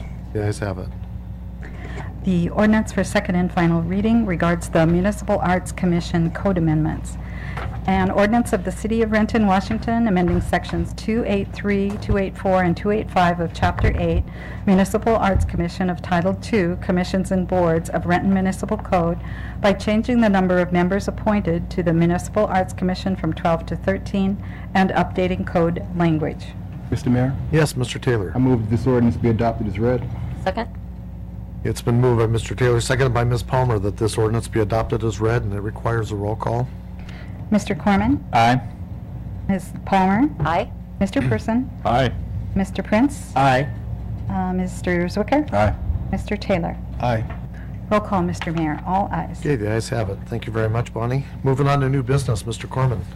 Yes, Mr. Mayor, a few items before I make my committee announcement. The first item is that I just wanted to make mention of the passing of a wonderful person that actually occupied my seat on City Council prior to my being elected. Nancy Matthews served 3 terms for the City of Renton as a council member. And one of my very first meeting, I remember, my first council meeting that I attended, I remember being very impressed by her understanding of the city and by her passion and her caring for the people. And I was just very sad to hear that she'd passed away in the last few days. She'd been ill from cancer. But I remember her coming to many of our events in the time that's the 20 years since she'd left the city, and she'd come back for our centennial and for other celebrations. I'm just a terrific, energetic woman. I had lost track of her a little bit in more recent years, but I saw that she'd had a lot to do with regional transportation through the city of Kent. So I'm really mourning that passing. And I think it's good for us to remember her and the contribution she made to the city. Yes, thank you, Mr. Corman. The next item I wanted to bring up is a little more mundane but important. The city clerk has asked for a little bit of clarification. At the last council meeting, I talked about a policy about when we refer items to committee as a briefing. It was a little bit funny how it played out. Mr. Zwicker was interested in a little more detail, and as it was, I think he had good suggestions. So I don't think we have to revote the last motion. I think basically we're going to add one additional clarification to a council policy change we made last week. But I did want to say that the city clerk has some concerns, and I'm going to try and articulate those, and then I'm even going to invite the clerk to make sure that I'm expressing her concerns accurately. Okay, so the whole idea of a policy and procedure change really was it was specifically about when we refer items as a briefing to a committee, that the clerk was saying that she was concerned because we were referring these items and there would be no committee report. And we were explaining, well, that was our understanding. That's what the briefing was about, was a briefing only, there's no committee report.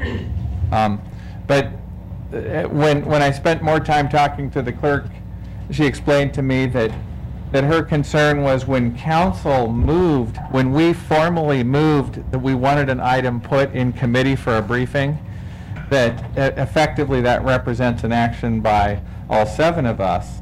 And so when it then goes to a committee and 3 people get the briefing, there's no way that the other 4 of us, well, I shouldn't say there's no way, that the other 4 of us would typically not get the briefing, which in the clerk's mind represented sort of, not a proper feedback loop. But I was explaining, well, I think this is what council intends, in that we're delegating. We're basically saying, hey, maybe there's an issue here, we should have finance take a look at it, and I think we're all in agreement that we're saying the 7 of us don't need to hear from this unless of course we give it to finance and the finance chair comes back the next week and says, hey, we did make a discovery and we want to make a new motion about something. And I think it seemed perfectly acceptable to me, but the clerk wanted to make sure that that we all understood that when council says, somebody makes a motion that we refer to something to committee for a briefing, and somebody seconds and all 7 of us vote, that we need to understand we may never hear about that item again, and that needs to be acceptable to us. Interestingly, the clerk points out that historically we'd get these briefings by the committee chair just speaking up, and we wouldn't do a vote. The committee chair would go, hey, I'm asking for a briefing on response times, and there would be no vote, in which case there's no expectation of a report coming back. So the clerk was pointing out that there's a distinction there because one of the is a council action that looks like it's asking for more. So with that understanding, I did want to accept Mr. Zwicker's suggestion, which was very subtle, but a good suggestion. And that's I had added a sentence to 4.2.4 of the policy and procedures, and my sentence had said, I don't have it I do have it in front of me, but basically the distinction Mr. Zwicker wanted to make is the original sentence was, if the committee item was referred by the council, I think I'd said as a briefing only, and there are no recommendations by the committee, then a report is not required. And Mr. Zwicker pointed out that if we don't use those words briefing only exactly as described, that would cause us maybe to trip up the clerk. So it tells a little bit more general. It says if the committee item was referred by the council only as a briefing, which would just be a little bit more, you don't have to be quite as careful with your words. And there are no recommendations by the committee, and then a report is not required. So slightly different wording. I think it's an improvement. Understanding that we'll be delegating when we refer items as a briefing, council may not hear back. And I think that's how most of us were operating anyways. So I'm going to move this new approval of this new wording as a council policy. Second, I think I'm allowed to at least. It's been moved by Mr. Corman, seconded by Mr. Zwicker, that minor editing of policy 4.2.4 of the council policy and procedures be... And then, I'm sorry, I'll let you finish. Okay, and then, Mr. Mayor? Yes. While it's on the table for consideration, I don't know if we can call it on the table, while it's being considered, I'd just like to ask the clerk, did I terribly misstate anything, or is that a fair explanation? Mr. Corman, yes, it was a fair explanation. I believe we did discuss about what would trigger the report, and I believe you have a little memo in front of you about that, so just a little clarification that I understand that part correctly. Okay. But if the word briefing is not stated, either in the motion or in the committee announcement, the assumption would be that a draft committee report would be expected by council. Yeah, good. Good. Okay? Okay. Okay. Any further discussion on the motion? All those in favor say aye. Aye. Opposed? The ayes have it. Okay. And thank you, Mr. Zwicker, for that. Thank you, Madam Clerk, for that assistance. Okay. So one other quick kind of announcement then is, Mr. Mayor, I'd like to ask that the video of the comments that were provided tonight on the library be captured and provided to KCLS. I think that they as much as more than us really should be the recipient of many of these comments. And they're collecting data. I don't know if all the speakers tonight will be at the open house. It seems very appropriate that would be part of their file. And frankly, I personally encourage them to, just like we did, to watch that and pay attention to all those comments. Yeah, we can do that. Okay, good. I thank you for that.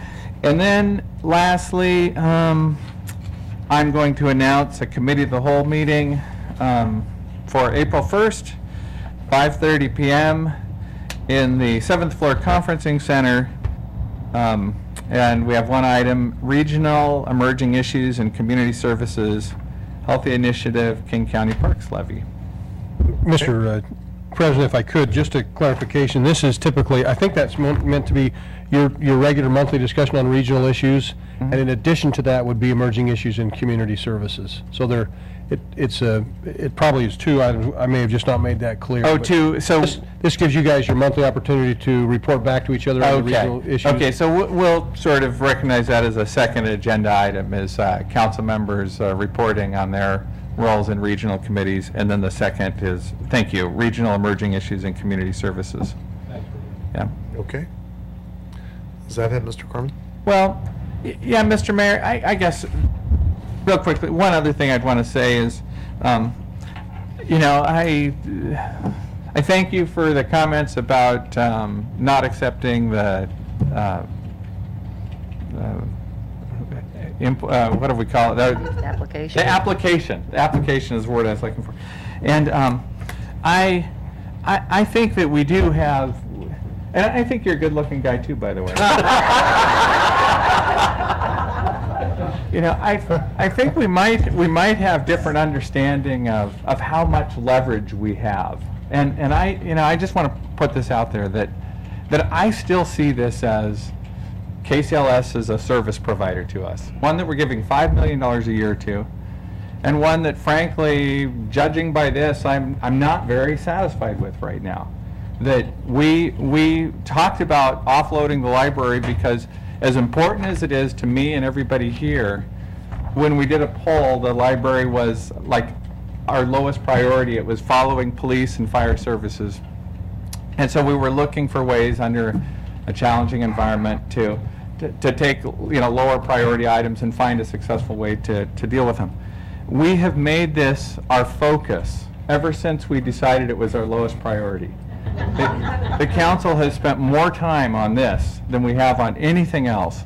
And I just feel like, in terms of an offload, that's a disaster. I mean, KCL, we should have citizens coming in and going, God, this is the greatest thing ever since you did this and we started giving them the $5 million. We're just happy as can be, you know, and we're not getting that at all. We're working way harder, and we're just dealing with, we've spent all of our political capital on this, you know, something that was our lowest priority. And so I feel like, just like a service provider, like if I hired a cable company and 3 years later I was incredibly unsatisfied that they were causing me all sorts of headaches, I might just go, hey, I don't want them anymore as my cable supplier. And they might say, hey, well, you know, we had a deal, and I'd go, well, the state law says that after 3 years I don't have to have you anymore. So let's renegotiate a new deal, one where I get the service that I'm expecting for the money. And I just look at it as let's use that lever. I mean, they should know that we're not afraid to use it. They could use it too, by the way. They could go, hey, we're not going to serve you unless you make a smaller library, and they could de-annex us. Okay, you know, if we're not both happy with it. And I was thinking, it's like the cable company that's not only am I giving them $400 a year and they're causing troubles, the analogy would be my family's unhappy with the service, and then they're coming back and saying, we want your house to be 30% smaller. So I just feel like, you know, unless they can turn this around, unless they can make 90% of the people come in and go, we like where this is going, I just don't see it being worth the money anymore. So. Well, this will, Mr. Corman, this will be, I mean, certainly, as I said earlier, we have a process in place right now. I think we need to allow KCLS to present what they have planned over the river. Yeah. We need to receive, hopefully there will be some people there that are going to provide some input as to whether they like it or they don't like it. And we're going to compile all that information, provide it to the council, and that's going to be a lively debate. Yeah. And at the end of the day, 4 council members are going to decide, you know, which direction we're moving forward in. Well, and you know, one other thing I just wanted to clarify is I checked the state law, and it allows that either we could decide to no longer be part of KCLS, or KCLS could decide they no longer want to serve us. And it does not have to go to a vote of everybody that's in KCLS. It can be a vote of the people of the city of Renton. that they no longer want to be served by KCLS. And it would be that the council would have to put it on the ballot. But I would think that if we had most of our citizens telling us to do it, it would be irresponsible of us not to give them that opportunity. So just in case somebody in KCLS doesn't realize that's a real possibility, I think I just want to state it, that's they can't just assume that they're going to be our service provider for the next century. I mean, they need to win us over every year, or else we can drop them. And the time frame's up. They had 3 years, and so they just need to understand that. I mean, it's like my phone company or something. If I wasn't getting the reception I would drop them. In fact, I've dropped mechanics that I don't like because of the service they give me on my car. I've dropped all kinds of service providers. I think nothing of it. In fact, if they're not delighting me every year, they'll lose my business. Happy to say I've continued buying appliances from Mr. Parker. That's right. Consistently. Shameless plug. Anyways, I want to say that I just think that I keep looking at it like we have all kinds of levers, and I'm not sure that everybody recognizes that. So, thank you. I know I sound like I'm on a soapbox a little bit, but anyways, that's all, Mr. Mayor. Thank you. Thank you. Ms. Palmer? I agree with you 100%. The Transportation Aviation Committee will be meeting this Thursday, which is March 28th, at 4 p.m. in the council conference room. 2 items on the agenda. Number 1 is emerging issues in transportation, and there are lots of them. As you drive around our city, you see. That's for a briefing only? Briefing only, thank you. And the second item is downtown parking, and this will just be ongoing for a while we make some decisions. And that's it. Okay, thank you. Mr. Person? Yes, Mr. Mayor, I have 2 committee meetings to announce. For Councilman Breyer, Finance Committee will meet next Monday, April 1st, in the council conference room. 3 items: vouchers, King County Metro contract amendment. Actually, there's 4 items: 3, job order contracting, and number 4, emerging issues in financial income. And then at 5 p.m., the Public Safety Committee will meet in the council conference room. 3 items again: attorney proposed case weighting policies and procedures.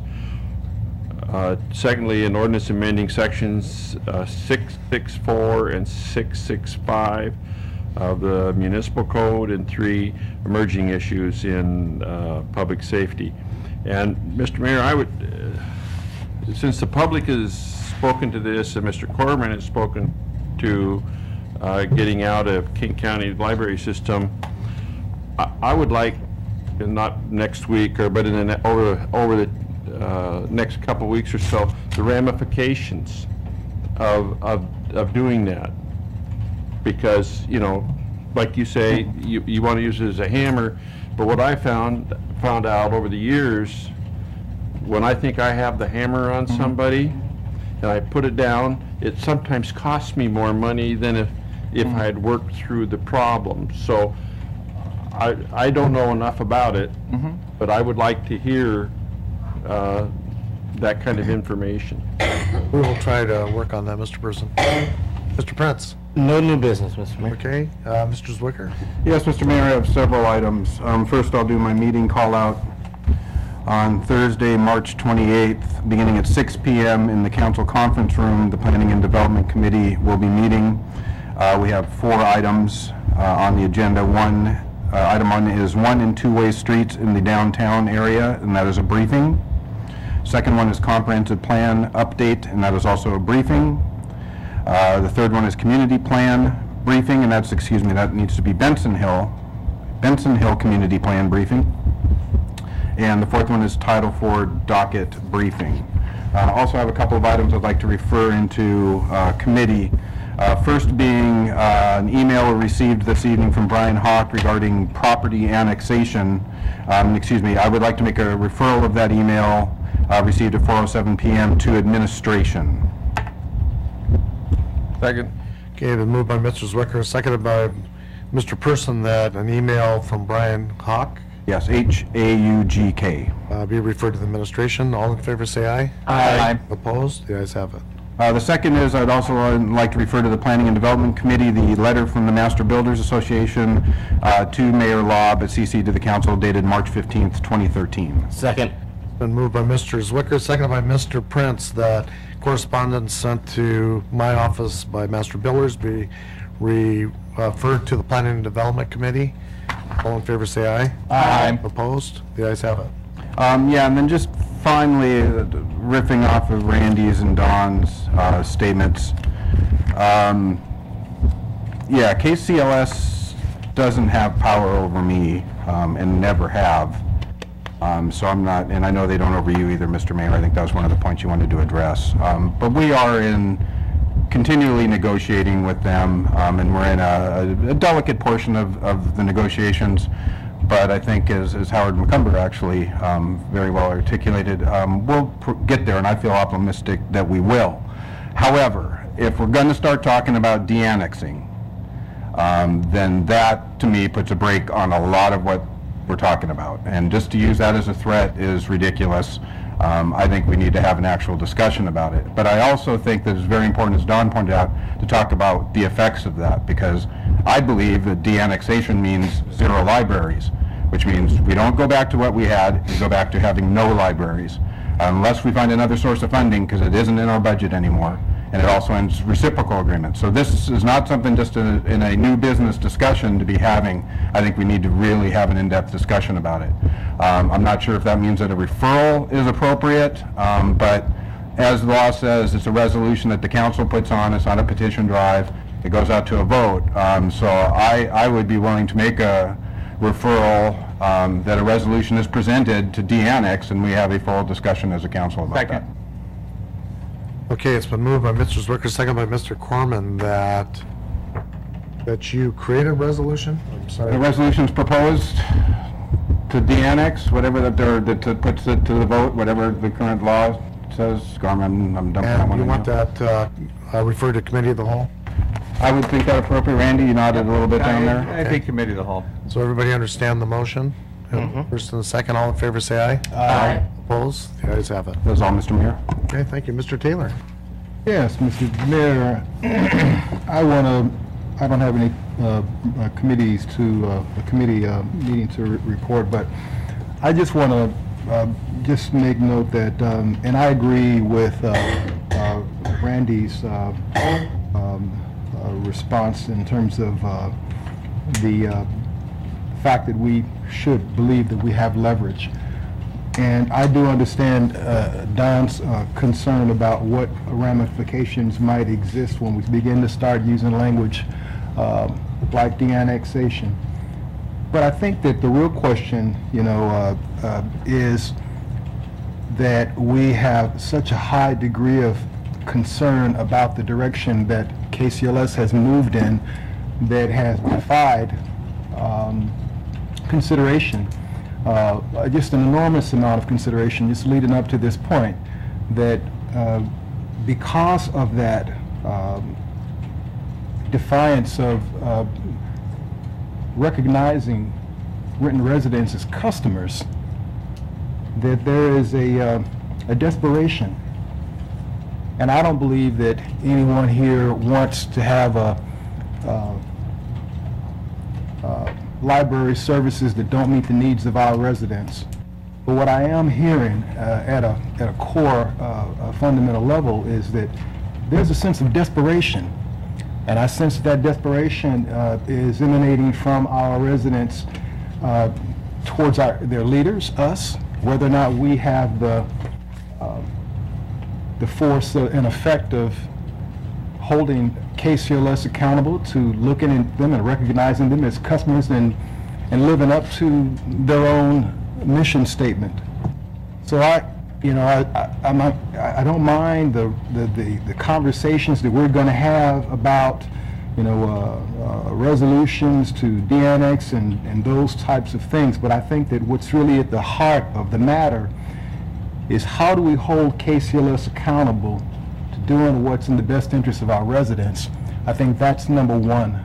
I think we get to number 10, DEFCON, whatever you want to call it, which is the de-annexation, if we fail to do number one. Number one is getting them to be accountable to recognize and identify our residents, our tax-paying residents, as customers. And, no different. I think the analogy that Randy gave was great. We expect customer service.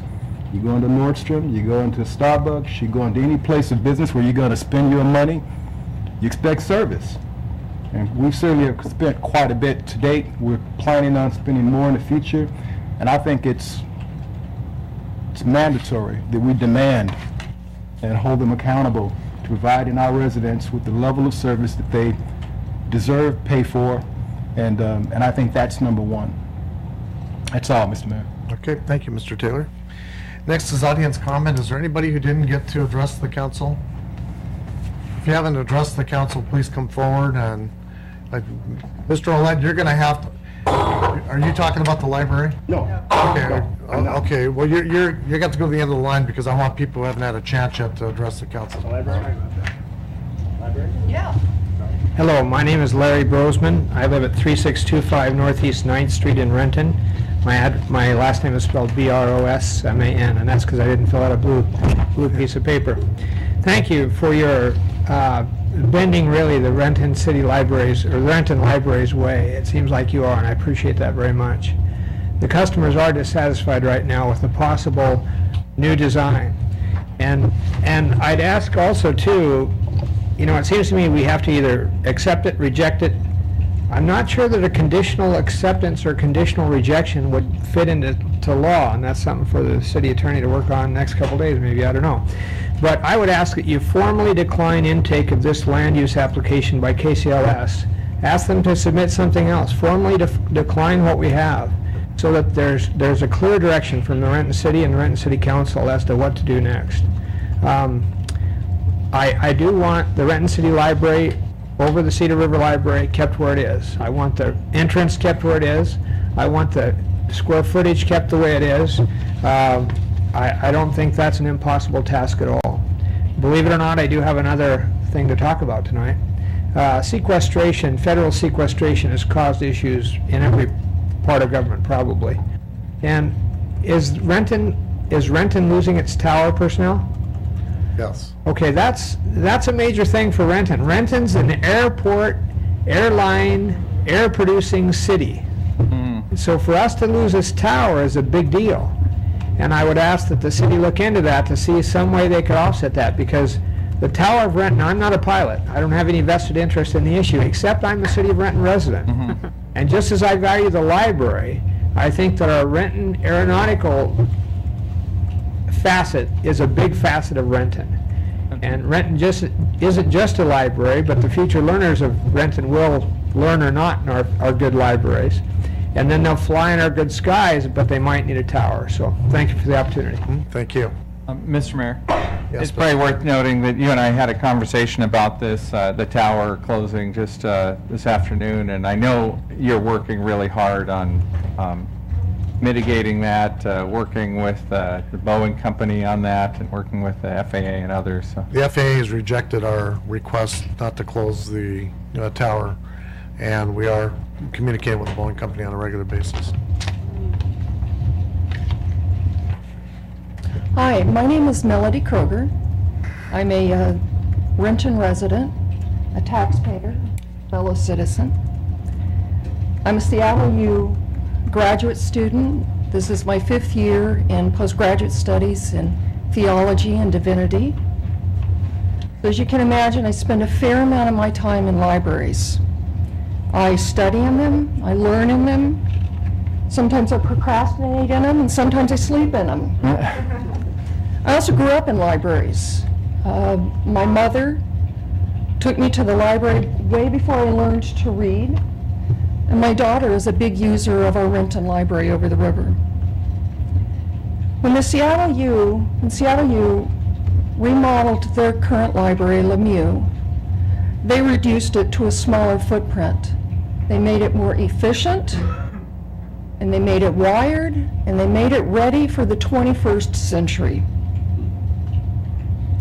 The library I grew up in is not the library that I study in today, and it's not the library that my daughter's going to study in or my grandchildren.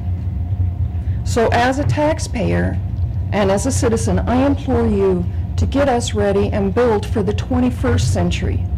Let's stay ahead of the curve and build a library that's going to serve our kids, not the library of my childhood, but the library of the future. One point I want to make, I also did my undergraduate studies at University of Colorado in Boulder. They too had a library that spanned the river over on Arapahoe Boulevard. When they did the remodel, they took the library span out from the river. It's now only partially over. So I agree with a lot of my citizens, a lot of my fellow citizens. It's iconic, it's beautiful, but let's build it for the future. Thank you very much. Thank you. I don't believe anybody else has the, on the library. Go ahead. Okay. Well, I appreciate the fact that the presentation tonight on the smart meters that were presented to the Council of the Whole was not a surprise to me, okay? And so I have prepared comments based on what I knew I was going to get, okay? First of all, a statement by Ms. Hornby in an email to Mr. Fraser. Our system is not a smart meter. Well, I adjure you to look at any of the documentation by FlexNet and Census. It is a smart meter. Puget Sound Energy, the same way, initially, when they first started to install their meters and so on, they called them smart meters. Now they don't. It doesn't matter what you call them, it's what they do, okay? There's also a further statement by Ms. Hornby in an email to Mr. Fraser. The meter sends a very, very, very small signal for a very, very, very small amount of time, every 4 hours. So you have hundreds of these FlexNet meters in an area, each transmitting a little bit at a time. A 2-watt signal, that's not insignificant. Add them all up. That's what's happening. The statement by city staff and presentation tonight that the FCC approved frequency, the FCC guidelines are not adequate to protect the environment and human health.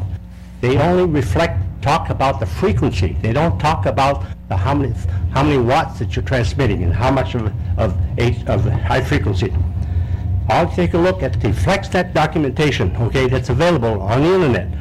The RF power output of a 2-watt FlexNet, it states that the total FlexNet RF output power of 2 watts is higher than that of systems that are license-free. FlexNet has a license. The FlexNet license-free bands are between 10 milliwatts and 1 watt. They're smaller. They're less powerful. That's the whole point. The existing Puget Sound Energy meters transmit only a 0.5 watt on a 9-volt battery. Is that the same as this transmitter that's receiving only 3 in the whole city of Renton? That's not the same, folks.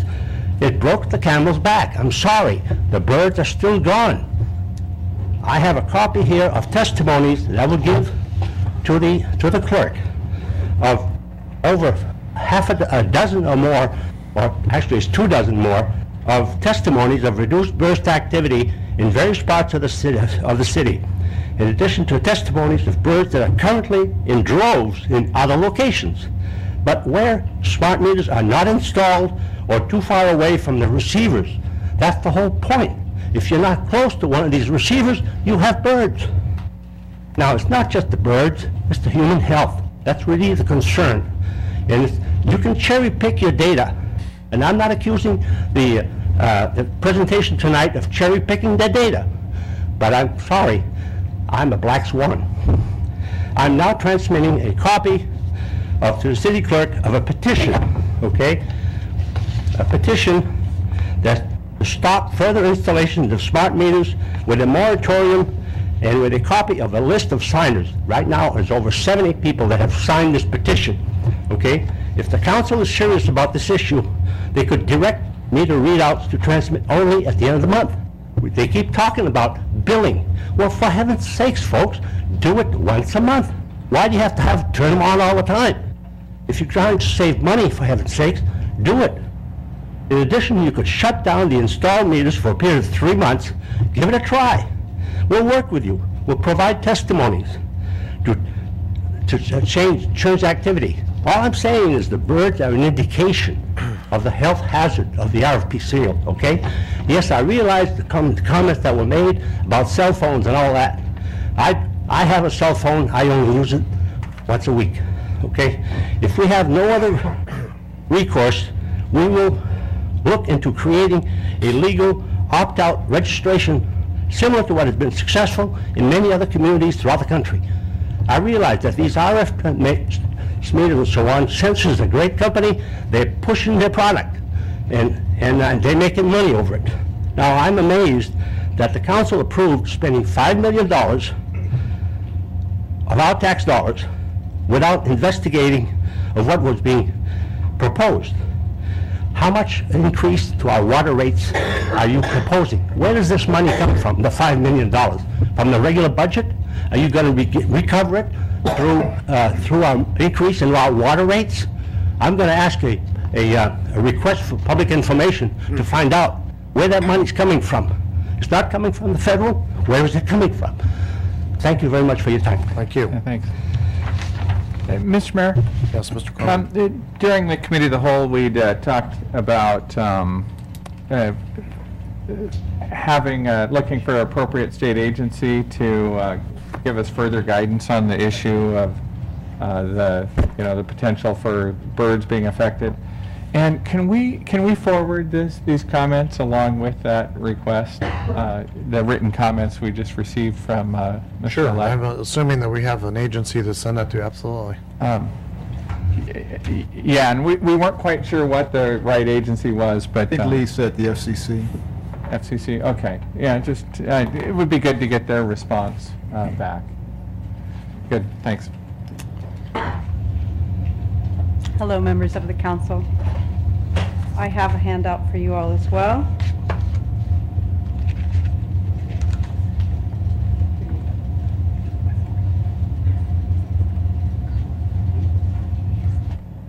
And first, I'd like to say, in fairness to you all, I think you're all good looking.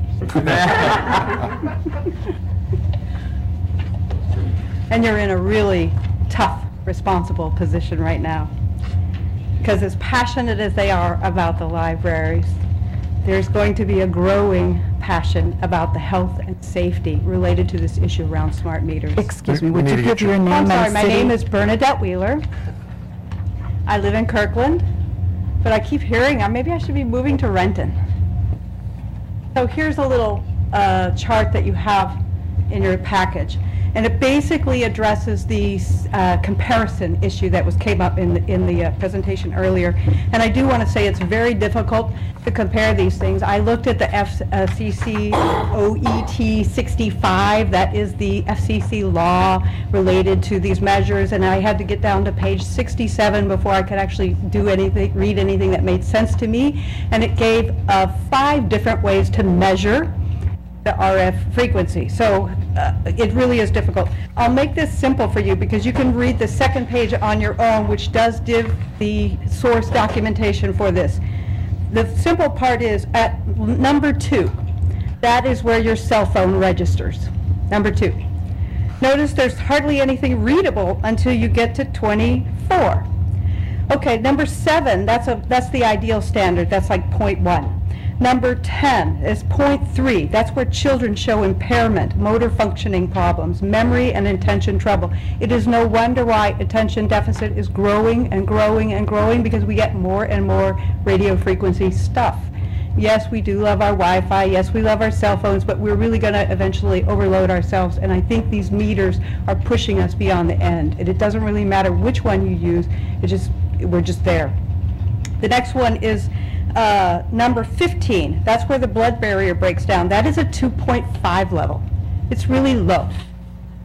So then we get to 19 and 20, which are the meters that are used by PG&E, which I don't know what the PSC is using. I don't have that model information. I haven't taken the model that is in the water meter and calculated it, but I'm happy to do that as soon as I get the specs on that.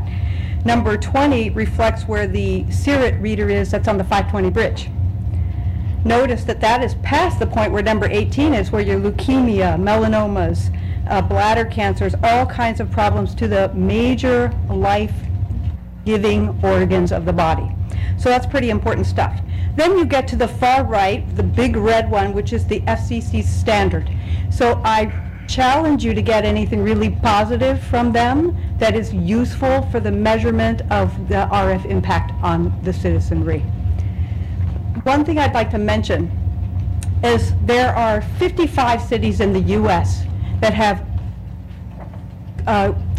created a moratorium on the advancement of this meter readout going forward.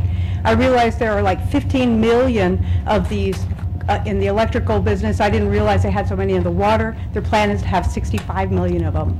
Imagine them everywhere, everywhere. And I want you to flip, because I know my time's probably running out. You can read this on your own. This is really important stuff. You are in a tough position. 3 years ago, a lot of this stuff wasn't out. A lot of the medical studies hadn't been done. There are now thousands of peer-reviewed studies that are really backing this up. And I just want you to flip to the last page, which is really important, because this is what we have found over history in our country. This is an important time. Vision is needed in leaders. Back then, with the asbestos industry, there wasn't enough vision, and there wasn't anybody really taking care of the public. By the 1930, look for the double arrows, 1924, the first diagnosis of asbestos. That was a very useful material at one time, because cities burned down, thousands and thousands of homes, Chicago, San Francisco, we've heard about the Great Fires. So coming up with a fire retardant material was very important. But it was also considered one of the most dangerous materials. It is at this point been the highest litigation expense of any kind of tort law. I really believe that you will find that these smart meters will become the asbestos issue in a very short term. So whatever the money that comes out of, let me just go back. In 1932, there was cover-ups. There were cover-ups in the industry. Yes, the U.S. Bureau of Mining said it was the most dangerous dust. It was very dangerous, and the industry covered it up. They covered it up. They removed these cancer warnings. They did this. This is why we cannot trust the FCC or industry specialists. We have to really, really dig in. This is so important. In this asbestos case, there was only the mining industry, later it was cars, later it was building. It wasn't as big. These smart meters are going to be huge. They affect all of the population. I can tell you for sure, the litigation down the road that you will face if you just go ahead with this is going to far exceed any billing savings you're getting. You should have just repaired the meters you had rather than think you could put in these new meters and get more results. So I appreciate your time. I know that this issue is very challenging to understand. I myself have had some challenges understanding it, but I do understand enough now that I use my earpods with my cell phone, and I keep it at least 3 feet from my body. So, and that's at the 0.0000902 level. Thank you. Thank you. Next. Oh, thank you. Oh, that one, sweetie. Hey there, my name is Sandra Starwick, and I'm from Kirkland, visitor to Renton. I just wanted to actually follow what Bernadette was saying. I've printed off a couple of articles that I'm going to leave with you. I know it's a tough, just kind of beginning to launch into this topic. There is a lot of research out there that is saying this radiation, wireless radiation, is harmful, and then there are also several studies saying that there's no proven harm from from exposure to this radiation. And so I've actually printed off a really interesting article that was a response by a group of about 50 scientists and health professionals who together have co-authored hundreds of peer-reviewed articles on the health effects of electromagnetic fields. And what they wrote, the response to, was a letter published in a magazine that claimed that wireless smart meters pose no risk to public health. So they're responding to a group of, of engineers, physicists, and chemists.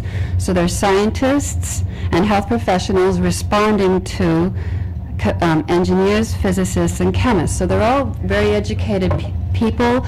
They're professionals in their field. And so then there's a list of the 50 of them here, and the articles that they have. And a lot of the articles are organizations that they are associated with. So I'm going to leave this with you, so at least you'll know where to look for the other side of the story, because they're saying a lot of really valuable things.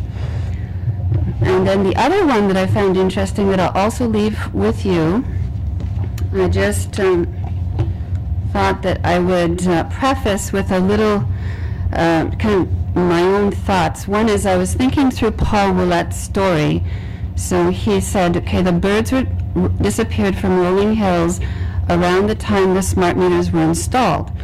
And so then I just asked him for a few more details. He said that his last purchase of a 50-pound bag of sunflower seed was on December the 8th, and that he still has a half of the bag left as of today. And so then, as of today, so more than 3 months later, I asked him what his normal rate of purchase is, and he said it's usually 1 50-pound bag a month. So he's used a half a 50-pound bag in more than 4 months, or around 3.5 months. And so then I asked him when the smart meters were installed, and he said that they were installed just around the same time as he actually purchased that bag, somewhere between December and January. And so then I thought, this is kind of, it's, even though there are other people who are saying, well, I see birds in my yard, and there's other people who are, saying that the signals meet current limits, and there may be also other reasons for the birds disappearing. I feel that the coincidences and the timing of of this kind of event that he's noticed is that it warrants investigation. So then what Paul actually was referring to is something that I was reading about by one researcher. She was talking about research methods. Her name is Magda Havis, and she was talking about cherry picking as a research method. She said, well, you actually hand pick from examples to prove your point. And the other one is called black swan sighting. If you find something that doesn't fit into the existing paradigm, and then you decide that it's worth investigating. So this is the type of the research that you need to use when you want to go deeper into the issue. When you want more truth. And so what Paul is he's basically what he referred to himself as a black swan. We're going, this is an anomaly here, this is weird. Why did all the birds disappear at the same time as they put in the smart meter? This is something which is weird, and so then it's worth more investigation. So the other thing that I actually typed off and I'll leave with you is that the American Academy of Environmental Medicine, which is a group of doctors, physicians, they've actually listed a long list of, or actually note to other doctors in their organization, of a long list of illnesses that they are saying are actually aggravated by exposure to wireless radiation. And so then, the list is so long. I'll read you just a few of them: neurological conditions, musculoskeletal conditions, heart disease, vascular disease, lung disease, pulmonary conditions. I'm sorry, as long as you're going to leave that with the clerk, because your 5 minutes is up. I'll leave it with you, and you'll find it really interesting. Okay. Thank you. Thank you.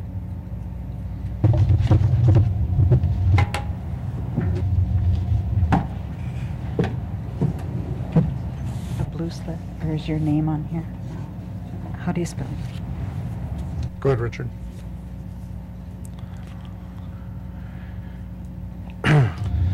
Good evening, Mayor Law, council members, city staff, and those watching on TV. If you want to fill out a blue sheet and leave it. Since this is Holy Week, I'm going to be merciful, and I'm only going to talk for 1 minute. You know, our culture is fascinated with superheroes and their imitators. From blockbuster movies of the Avengers and Spider-Man, to Phoenix Jones in Seattle and wannabes in other cities. People have this hunger and a desire that there be individuals to stand up against oppression and also to be a champion for the greater good. Renton needs heroes who are servant leaders in our local government. And I would ask again, please show such leadership and fight for your residents' wishes on the library. Each of you individually have the wonderful opportunity to become a hero. Just step forward courageously, do the right thing, and your residents will think you are super. Thank you for your time. Thank you. Hello, everyone, and my name's Nancy Carlisle. I was here last time. Excuse my shaking, same reason. And I live in Renton. And my purpose of coming to this meeting was to learn about the status of this smart metering. And I must say, the second woman from out of town who spoke here about this spoke of these people that say, that everything's fine, but there's a number of articles and books, one called Merchants of Doubt. There's an article in the newest Mother Jones about sugar. It's about all these experts that are financed by the companies that they're supposed to be investigating, and of course they're always having rave reviews for these industries. So I'm only here to say that I have this beautiful big leaf maple, and it's outside my kitchen window. And I used to enjoy, and we put a bird feeder out there. And the birds, I see a few come, and then they stay for a very short time, and they fly away. The crows who, if you saw that nice PBS program about how smart crows are, they have never come back. They're never there. We don't even have the moles, the gophers or the moles that used to totally destroy our yard. And so I'm concerned about my pets as well, and myself, of course. So I'm just here to tell you that because I live at home, I was laid off from Boeing in '99 and tried to get a job but couldn't find one in my field. I'm at home all the time, and now with my disability, I suppose I'll be staying there unless I reconsider and decide to move because of this problem. I mean, if it's not safe for birds, it's not safe for gophers, it's not safe for moles, the crows are smart enough to stay away, then maybe I should vacate as well. So please consider a moratorium. You know, even if it's not the case, even if it's something else, we will know by doing this, and not to depend on this report. This briefing only talked about the heating of this, the heat that's produced by microwaves, not the other non-thermal effects of these microwaves. So please consider a moratorium just for a short time as a test. I don't know how that would be too expensive, and if it proved to be correct, then we could stop the installation of more expensive of the expense of installing more of these meters. So thank you for your time. Thank you. It's a wish of the council. We adjourn? Second. Been moved by Mr. Person, seconded by Mr. Corman. We adjourn. All in favor say aye. Aye. Opposed? We're adjourned.